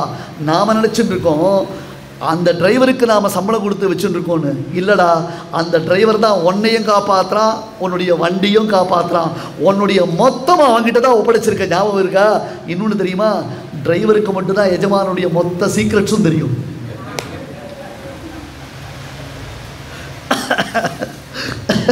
இல்லையா? அப்ப இவன் காப்பாற்றுறான். யாரு? பெருமாள். இதுதான் தேகம். இந்த தேகத்துக்குள்ள ஆத்மாவான நீதான் அர்ஜுனன். உன்னை ரட்சிப்பவன் யாரு? எம்பெருமான். அதை முதல்ல நன்னா புரிஞ்சுண்டால்தான், ஓஹோ நாம அவனிடத்துல பிரீத்தியா இருந்தால்தான். நீ கடுப்படிச்சேன்னு டிரைவர் என்ன பண்ணுவான்? வண்டியை கொண்டு போய் டமான இடத்துல இடிப்பான். நான் என்ன சார் பண்ணுறது? அவன் குறுக்க வந்துட்டான், நான் பிரேக் போட்டேன், போய் இடிச்சு கொடுத்து அப்படின்னு நீ ஒன்றும் கேட்க முடியாது.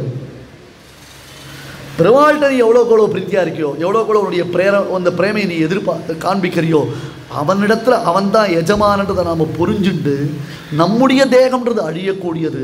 அந்த அழியக்கூடிய தேகத்தை நீ ஒன்றுமே பண்ண முடியாது. நீ எவ்வளவு முயற்சித்தாலும் அந்த தேகத்தை உன்னால் ரட்சிக்கவே முடியாது. ஆனால் எவ்வளவு முயற்சித்தாலும் அழியாத ஆத்மாவை உன்னால் அழிக்க முடியாது. அப்போ நாம் எந்த ப்ரிஸ்கிரிப்ஷனை எடுத்துக்கணும்னா, இன்றைக்கி நாம் ஹாஸ்பிட்டல் போகிறோம், ஓவர் ஆயில் செக்கப் பண்ணிக்கிறோம், அதுக்கு நமக்கு ஒரு சம்மரி கொடுக்குறா, டிஸ்சார்ஜ் சம்மரி மாதிரி ஒன்று கொடுக்குறா, அதை ஃபாலோ பண்ணுறோம். நீங்கள் என்ன ஃபாலோ பண்ணாலும் அது போக தான் போகணும். ஆனால் பகவத்கீதைன்றது இருக்கே, அது ஆத்மாவுக்கு ப்ரிஸ்கிரிப்ஷன். அப்போ பகவத்கீதை சொன்னபடி ஆத்ம ரக்ஷணத்தை நாம் பண்ணினோம்னு சொன்னால் அழியாத ஆத்மா, அழியாத ஆனந்தமான பகவத் சரணாரவிந்தத்தில் மோட்சம் என்னும் சாம்ராஜ்யத்தை அடையும். அதுதான் பகவத்கீதையினுடைய பேருண்மை. அப்போ கர்மயோகத்திலிருந்து ஞான யோகத்திற்கு வந்தையான அந்த ஞான யோகம்ன்றது சாதாரணமாக எல்லாருக்கும் சித்திக்காது. அதை பற்றி நீ கவலைப்பட வேண்டிய அவசியமும் இல்லை. அந்த கர்மாவில் இருக்கக்கூடிய ஞான பாகத்தை நாம் கரெக்டாக புரிஞ்சுக்கணும். அது மைண்டு ரொம்ப கிளாரிட்டியை கொடுக்கும். அது தவிர நமக்கு வாழ்க்கையில் ஒரு நல்ல பொசிஷனை காண்பிக்கும். எந்த ஒரு சுச்சுவேஷன் வந்தாலும் அதை நாம் எப்படி எதிர்கொள்ள வேண்டும் என்பதை அது வாழ்க்கையில் நமக்கு காண்பித்து கொடுக்கக்கூடியது. அப்போ கர்மயோகத்திலிருந்து ஞான யோகம், ஞான யோகம்ன்றது பக்தி யோகமாக பரிணமிக்கிறது. பக்தி அப்படின்னு சொன்னால் இன்றைக்கி சொல்லக்கூடிய பக்தி இல்லை, அது வேதங்களில் சில 32 விதமான பிரம்ம வித்தியைகள் என்று காண்பிக்கப்படுகிறது. 32 பிரம்ம வித்யா என்று அதற்கு பேர். 32 விதமான பிரம்ம வித்தியைகள் இருக்குது. அந்த பிரம்ம வித்தியைகளில் ஒன்றை எடுத்துக்கொண்டு அதை நாம் ப்ராக்டிஸ் பண்ணணும். பிரயாணா தத்ராபி திருஷ்டம் என்று சூத்திரக்காரர் காண்பிப்பார். உனக்கு மோட்சம் அடையும் பரியந்தம் அந்த காரியத்தை நீ பண்ணணும். அதனால் கிருஷ்ணனுடைய கிருப்பை உண்டாகும். அந்த கிருப்பையினால் அவன் என்ன பண்ணுறான் அப்படி கேட்டால் உனக்கு மோட்சத்தை கொடுக்க போகிறான். அது ரொம்ப கஷ்டமாச்சே சுவாமி, இவ்வளோ டஃப்பான ஒரு டாஸ்க்கு கொடுத்துருக்கேளே, எனக்கு 10 நிமிஷம் சேரில் உட்காந்து பகவத்கீதை உபன்யாசம் கேட்குறதே கஷ்டம், அதில் நீர் எனக்கு பக்தி யோகத்தை கடைசி வரலும் பண்ணுன்னு சொன்னால் அது ரொம்பவே சாத்தியமில்லையே அப்படின்னா, அதற்கு கடைசியில் பகவான் என்ன சொன்னால் சரணாகதின்றதான ஒரு அற்புதமான உபாயத்தை கொடுத்துருக்கோம். ஆனால் இந்த சரணாகதி நான் போய் சுவாமி சன்னதியில் நின்றேன், நான் சரணாகதி பண்ணிவிட்டேன், அந்த சரணாகதி இல்லை. மோக்ஷார்த்தம் சரணாகத்தின்னு வந்ததுன்னா அது ப்ராப்பர் ஆச்சாரியன் மூலமாக நாம் செய்ய வேண்டிய காரியம். நமக்கு நாமே செய்யக்கூடிய தகுதி நாம் வளர்த்து கொள்வது வேறு விதம். ஆனால் நமக்கு அந்த தகுதி இல்லைன்றது நம்ம முதல்ல அக்செப்ட் பண்ணிக்கணும். நமக்கு அத்தகைய இது ஒரு தகுதி இல்லைன்றது நம்ம அக்செப்ட் பண்ணிக்கணும். ஆனால் பிரபன்னாத் அந்யேஷாம் ந திஷதி முகுந்தஹா நிஜபரம், பிரபத்திக்கல்லது எம்பெருமான் ஒரு பொழுது மோட்சம் கொடுக்க மாட்டான். அதை நீங்கள் நல்லா புரிஞ்சுக்கணும். இப்போ இந்த கலியுகத்தில் இன்னைக்கு அண்டர் த ஸ்கை பக்தி யோகம் செய்வதற்கு அதிகாரிகள் ரொம்ப அத்தியந்தம் துர்லபம். பகவத் ராமானுஜர் இருந்தார், சுவாமி வேதாந்த தேசிகர் இருந்தார். இதுபோல் பெரியோர்கள் பக்தி யோகம் பண்ணலாமே, தாராளமாக பண்ணலாம். ஆனால் என்ன ப்ராப்ளம் தெரியுமா, நாமெல்லாம் அவளை ஒரு தெய்வீகமாக பார்த்துட்டு இருக்கோம். ஏற்கனவே அவள் சொன்ன உபதேசத்தை நம்ம ஃபாலோ பண்ணல. கேட்டால் அவள்லாம் பெரியவா சுவாமி, அவளெல்லாம் முடியும், சுவாமி ராமானுஜரால் முடியும், தேசிகரால் முடியும், நம்மளாம் முடியுமா அப்படின்னு எக்ஸம்ஷனுக்கு நாம் அவளை எக்ஸாம்பிளாக காமிச்சுட்டு இருக்கோம். அதில் அவள் பக்தி யோகம் பண்ணி தான் மோட்சத்துக்கு போனான்னா கம்ப்ளீட்டாக சரணாகதி விட்டு நம்ம வாக் அவுட் பண்ணிவிடுவோம். ஏற்கனவே அப்படி தான் இருக்கும். சம்பிரதாயத்தை விட்டு நம்ம வெளியில் போயிடுவோம்.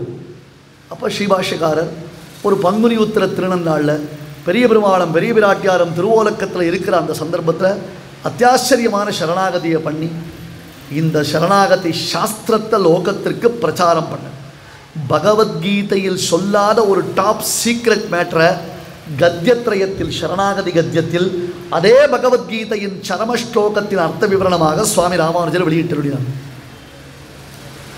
உலகமே பார்த்தது. ஏன்னா சரணாகதி அப்படின்றது இருக்கே, அது குவாலிஃபிகேஷன் ஃபார் ஆல். ஒரு இடத்துல இலவச மருத்துவ முகாம்னா யாருக்கு, எல்லாரும் வந்து கலந்துக்கலாம். அந்தனர் அந்தியர் எல்லையில் நின்ற அனைத்துலகும் நொந்தவரே முதலாக, நான் படித்தவன், நான் படிக்காதவன், நான் ஏழை, நான் பணக்காரன், நான் ஒரு ஜாத்தியில் பிறந்தவன், நான் இன்னொரு ஜாத்தியில் பிறந்தவன், இந்த பிரச்சனை, இந்த வித்தியாசம் கிடையவே கிடையாது. காரணம் என்ன, ஒரு காக்காவுக்கு சரணாகதி பண்ணி அந்த காக்காவை பெருமாள் பிழைக்க வச்சு, அந்த காக்காவை காப்பாற்றின பெருமாள். காக்கா சரணாகதி பண்ணிட்டு விபீஷணன்ற ராட்சசன் சரணாகதி பண்ணான், பிரகலாதன்றதான அசுரன் சரணாகதி பண்ணுறான், முகுச்சுகுந்தன்றதான ராஜா சரணாகதி பண்ணான். இப்போ படித்தவன் படிக்காதவன் வித்தியாசமே கிடையாது. அந்த சரணாகதிக்குத்தான் பெருமாள் நமக்கு மோட்சம் கொடுப்பான். இப்போ சரணாகதி என்பது இருக்கிறதுலையே அற்புதமான உபாயம். ஆனால் அந்த உபாயம் செய்வதற்கு மிக மிக எளிது, அதனுடைய பிரயோஜனமோ அத்தியாச்சரியமானது. இப்போ இன்னும் ஒரு 4 வருஷம் முன்னாடி கொரோனா வந்தது, எல்லாரும் இன்ஜெக்ஷன் போட்டுக்கோங்க, இன்ஜெக்ஷன் போட்டால் அவங்களுக்கு நல்லதுன்னா கண்ணை மூடி அத்தனை பேர் ஓடி போய் இன்ஜெக்ஷன் போட்டுட்டோம். நமக்கு இன்ஜெக்ஷன் போடலைன்னா கோபம் கூட வந்தது. அப்படியும் இந்த தேகத்தில் எவ்வளோ பரிசிரமங்கள் உண்டாருது.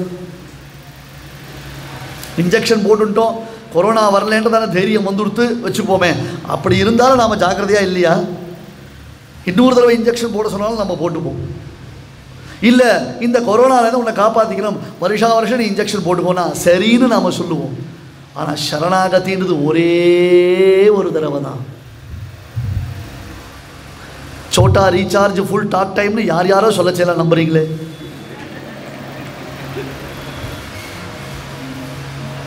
சொல்லுங்க பார்க்கலாம். அதெல்லாம் நாம் நம்புகிறோம். 6 மாதத்துக்கு ஒரு தடவை சரணாகதியை ரெனியூவல் பண்ணு சொல்லுவோம், பண்ண மாட்டோம். கொரோனா இன்ஜெக்ஷன் போட்டுப்போம். இப்பையும் தேகத்துக்கு ப்ரையாரிட்டி கொடுத்துருக்கோம், ஆத்மாவுக்கு ப்ரையாரிட்டி கிடையாது. ஆத்மாவுக்கு ப்ரையாரிட்டி கொடுக்கல. ஒரு இன்ஜெக்ஷன் தான், 2 கையில இன்ஜெக்ஷன் போட்டுக்கிறேன், 2 கையில சமாஷம் பண்ணிக்க மாட்டேன்,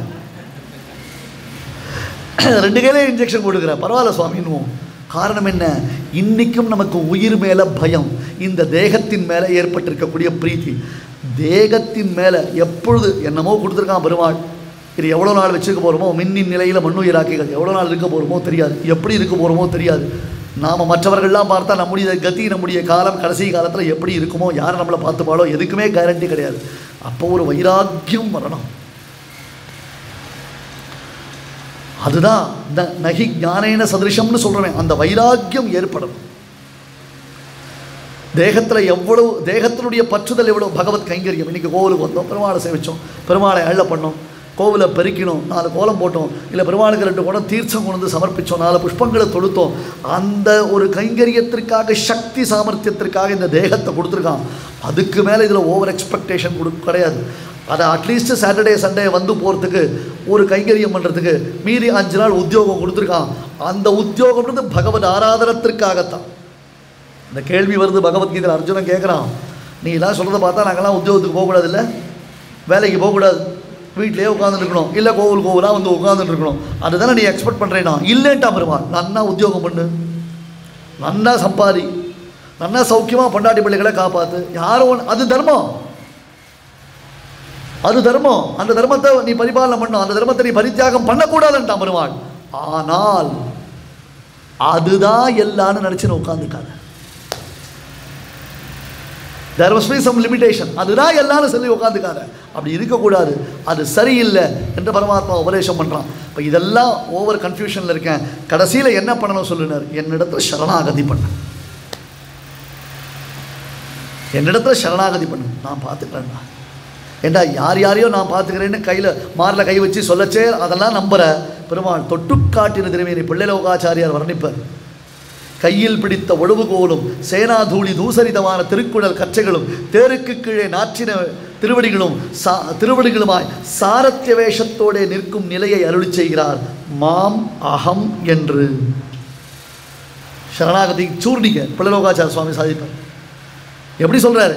கையில் பிடித்த ஒழுவுகோலம், கையில் சவுக்கு வச்சுருக்க குதிரை ஓட்டுற சவுக்கு, சேனாதூளி தூசரிதமான திருக்குடல் கச்சைகள், ஒரே புழுதி அலைந்த பொன்மேனி, யுதி துரகரஜோ விதும்புர விஸ்வ கச்சலுரித்த ஸ்ரமவாரி அலங்கிருதாசிய பீஷ்மதுரி, தேருக்கு கீழே நாச்சின திருவடிகளும். அப்படி கீழே இறங்கி நின்று அர்ஜுனனை பார்த்து, என்னடா உனக்கு பிரச்சனை, ஓவராக கன்ஃபியூஸ் ஆகிருக்க, எல்லாம் எதை சொன்னாலும் எது பேசிட்டு இருக்க, உனக்கு என்ன ப்ராப்ளம், ஒன்றும் வேண்டாம், இந்த அந்த கோல் அப்படி கை வச்சுட்டு இருக்கான். அர்ஜுன் மாமேகம் சரணம் வருது, என்னை சரணாகதி பண்ணு. பார்த்தசாரத்துக்கு திருமேனி எப்பேற்பட்ட திருமேனி தெரியுமா? தொட்டுக்காட்டின திருமேனின்னு சொல்கிறேன். சிம்மாவதாரத்தில் உளந்தொட்டு இளநியன் உளத்தை தொட்டான் பெருமாள். ஆனால் பார்த்தசாரதி பெருமாள் தொட்டுக்காட்டின திருமேனி. என்ன சரணமாகப்பட்டு என்னிடத்தில் சரணாகதி பண்ணு. நான் சில சின்ன சின்ன விஷயங்கள் சொல்கிறேன். ஏன்டா அவனுக்கு நெத்தி கிட்டுக்கிறது, வேஷ்டி உடுத்திக்கிறது, சந்தியாவதனம் பண்ணுறது, பகவத் ஆராதனம் பண்ணுறது, பகவதர்ப்பணம் பண்ணுறது, இதெல்லாமான ஒரு ப்ராப்ளம். உப்பு கூடாது, புளி கூடாது, காரம் கூடாது, எண்ணெய் கூடாது, 50 கிராம் அதிகமாக கூடாது, 50 கிராம் குறைவாக கூடாதா? Okay doctor. என்னடா லாஜிக் இது? ஆனால் சாப்பிட்றேன். என்ன சாப்பிட்ற நீ? அவர் சாப்பிட்றது இவர் பார்த்தாலே இவருக்கு சுகர் ஏறுறது. யோசிச்சு பாருங்க. அதெல்லாம் ஒத்துக்கிற தொட்டுக்காட்டின திருமேனியோட பெருமாள் என்ன சரணமாக பற்றுடா. என் வார்த்தையில் உன் வார்த்தை அறிபவர் மாயவர் காலன்றி அவரும்.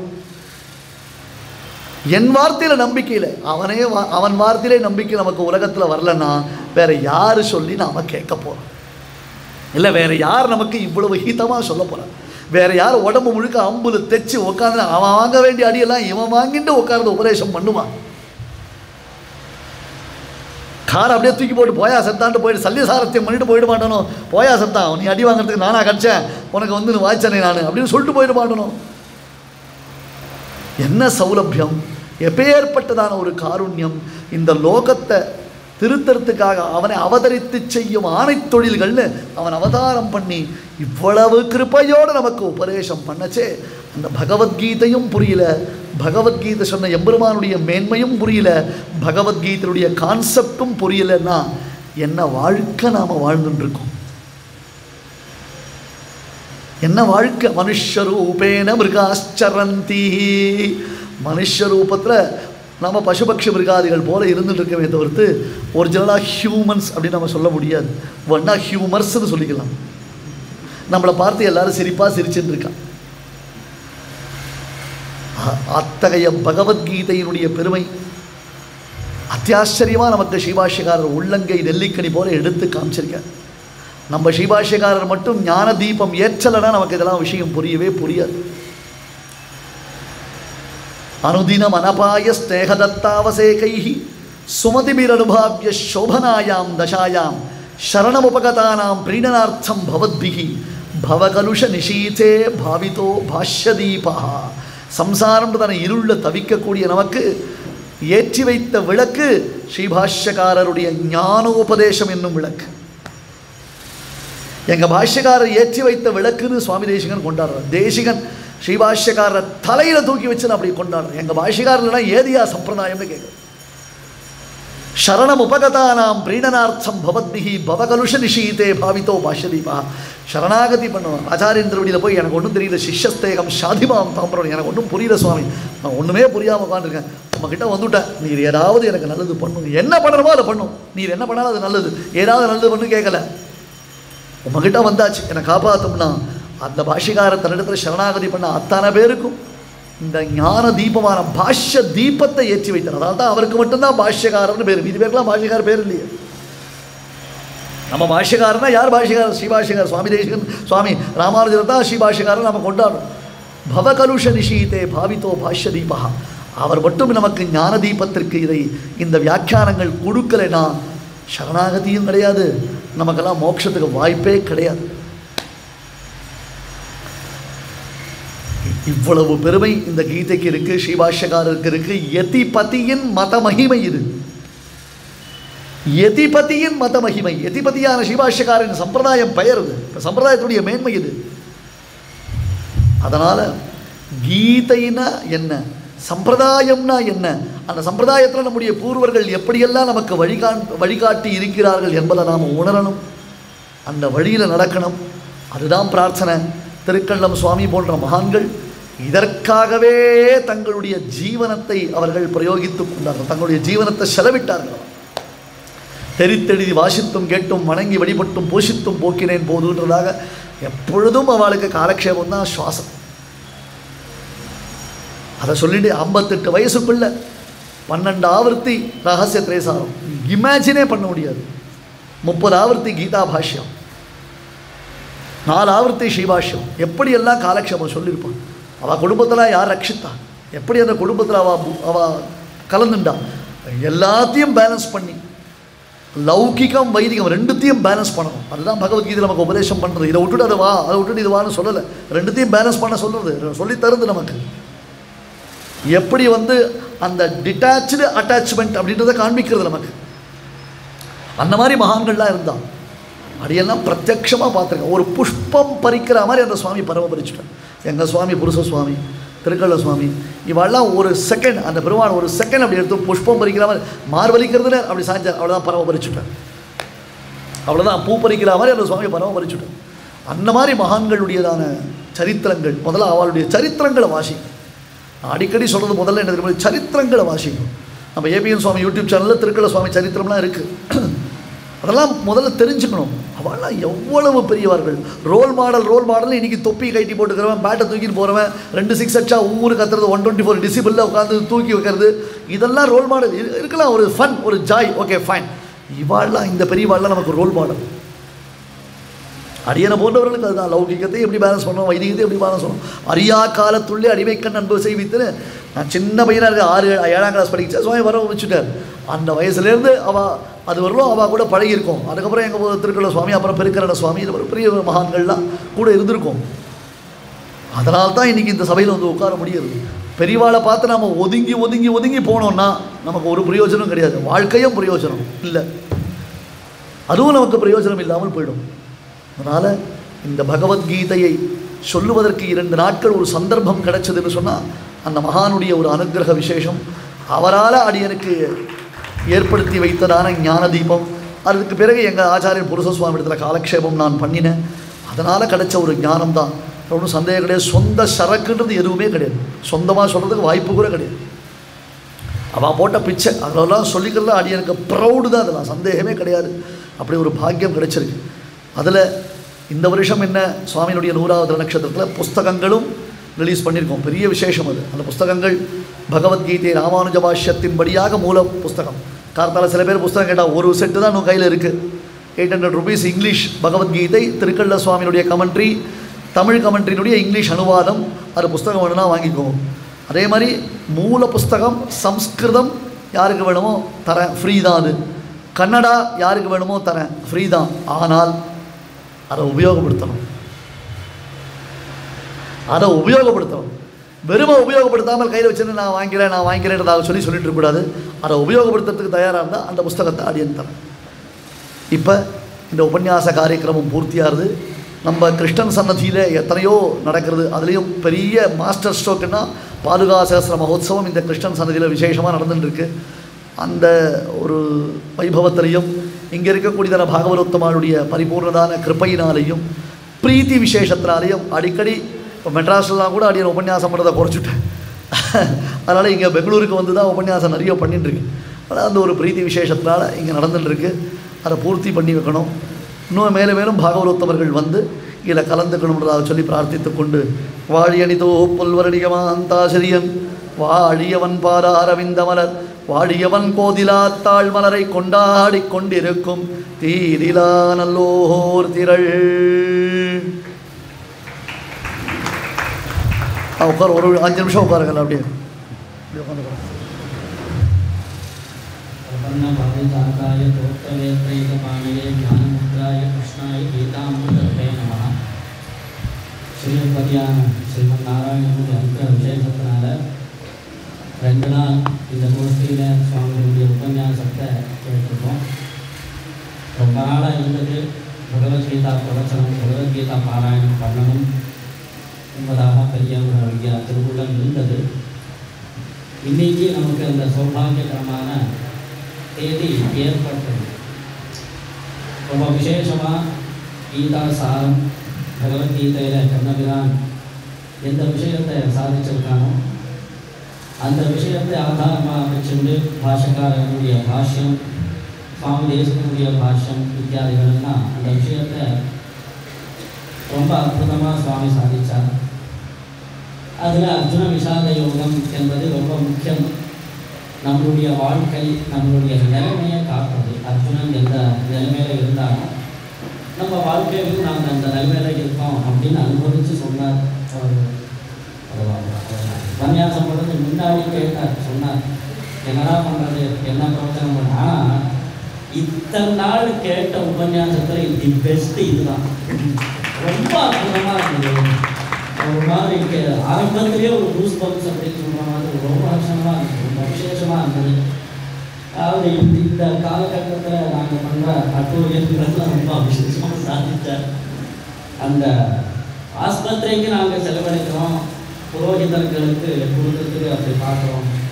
அதனால் புரோகிதர்கள் அந்த விஷயம் அதை தாண்டி சுவாமி ஒரு விஷயத்தை சொன்னார். அப்பா அம்மா இருக்கிற பர்யந்தம் அவளுடைய கைங்கரியம் பண்ண வேண்டியது தான், அவளுக்கு வேல்யூ எடுத்துருக்கணும். ஆனால் அவள் போன மேலே வேல்யூவை நாங்கள் குறைச்சிடுவோம். கர்மாக்கள் சரியாக பண்ணாமல் போகிறதுனால அப்பா இது இருக்கிற பர்யந்தம் தான் அவளுக்கு வேல்யூ, அவள் போன மேலே வேல்யூவே கிடையாது அப்படின்ற ஒரு மைண்ட் செட்டில் தான் நாங்கள் இருக்கோம். ரொம்ப அற்புதமாக சொன்னாங்க, வாஸ்தவிகமான சத்தியம். அந்த புத்த தானத்தால் புரோகிதர்கள் வாழ்றா அந்த விஷயங்கள்லாம் அனுப்பம் தான். ஆனால் அப்பா அம்மா இருக்கிற பர்யந்தம் எந்த வேல்யூ இருக்கோ போன பர்யந்தம் அதே வேல்யூ இருக்கணும். நாங்கள் தானம் பண்ணாத போச்சுன்னா, சரியாக கர்மாக்கள் பண்ணாமல் போச்சுன்னா அவளுடைய வேல்யூவை நாங்களே குறைக்கிறோம் என்ற மாதிரி தான் இந்த மைண்ட் செட். ரொம்ப சாதிச்சார். ரொம்ப அற்புதமான ஒரு பூர்வமான விஷயங்களை தான் வந்தது. அதாவது மூட் அவுட் ஆகிட்டு வந்து சுவாமி உபன்யாசம் பண்ணால் நல்லா இருக்குன்றார். இன்னைக்கு பிரவச்சனம் யூடியூப் சேனலில் போட்டால் ஒரு 10 நிமிஷம் கேட்பான். சமையல் மாற்றம் சத்தியம் அது. ஆனால் அது மாற்றிதான் ஆகணும் என்ற ஒரு நிலைமை. ஆனால் சாப்பிட்றதுக்காக நாங்கள் பார்க்குறோம், ஆனால் ஆத்மாவுக்காக தேக போஷணைக்காக நாங்கள் பார்க்குறோம். ஆத்மா போஷணை அப்படின்றது ஒன்று இல்லை. பகவத்கீதை கூட பிரவச்சனம் வந்துன்னா சம்பூர்ணமாக கேட்கணும். ரொம்ப விசேஷமாக இருக்குது உபன்யாசம்.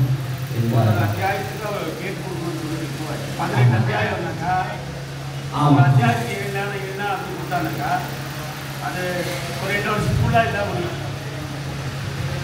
பாபு பட்டர் டேட் கேட்குறார், அடியேனும் டேட் கொடுக்குறேன், நீங்கள் எல்லாரும் டேட் கொடுக்கணும். இதெல்லாம் நான் ஒத்துக்க மாட்டேன். ஒரு ஃபார்மில் கையெழுத்து போட்டு கொடுக்கும் பாருங்கோ. எத்தனை நாள் உபன்யாசம் பண்ணாலும் இந்த சபை சித்தமாக இருக்குது. அடியனுக்கு வரதில் ஒரு விசாரமும் இல்லை. ஆனால் ஆஃப்டர் த கொரோனா கம்ப்ளீட்டாக நீங்கள் எல்லோரும் நேரில் வந்து உபன்யாசம் கேட்குறத நிறுத்திட்டு, அதனால் நீங்கள் எல்லோரும் நிறுத்திட்டு, இதே இந்த இடத்துல பாதுகாசகஸ்திர உபன்யாசம், பாகவத உபன்யாசம் உங்களுக்கெல்லாம் தெரியும். வெளியில் நாம் பெருசாக அந்த ப்ரொஜெக்டர்லாம் போட்டு உபன்யாசம் நடந்திருக்கு. ஆனால் இப்போ என்ன இருக்குது யோசிச்சு பாருங்கோ. இன்றைக்கி பிரதோஷம்ன்றதுனால இத்தனை பேர் வந்திருக்கேன்னு நினச்சிக்கிறேன். ஆகையினால் நீங்கள் கன்ஃபார்ம்டாக வரேன்னு சொல்லுங்க. அடியனுக்கும் ரொம்ப ஆசை, கட்டாயம் பண்ணுறேன்.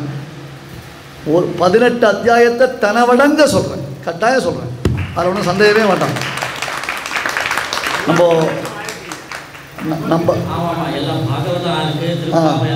இது இது ஆக்சுவலி இது நம்ம ஸ்ரீனிவாசன் மாமாவுடைய ட்ரீம் வரும்.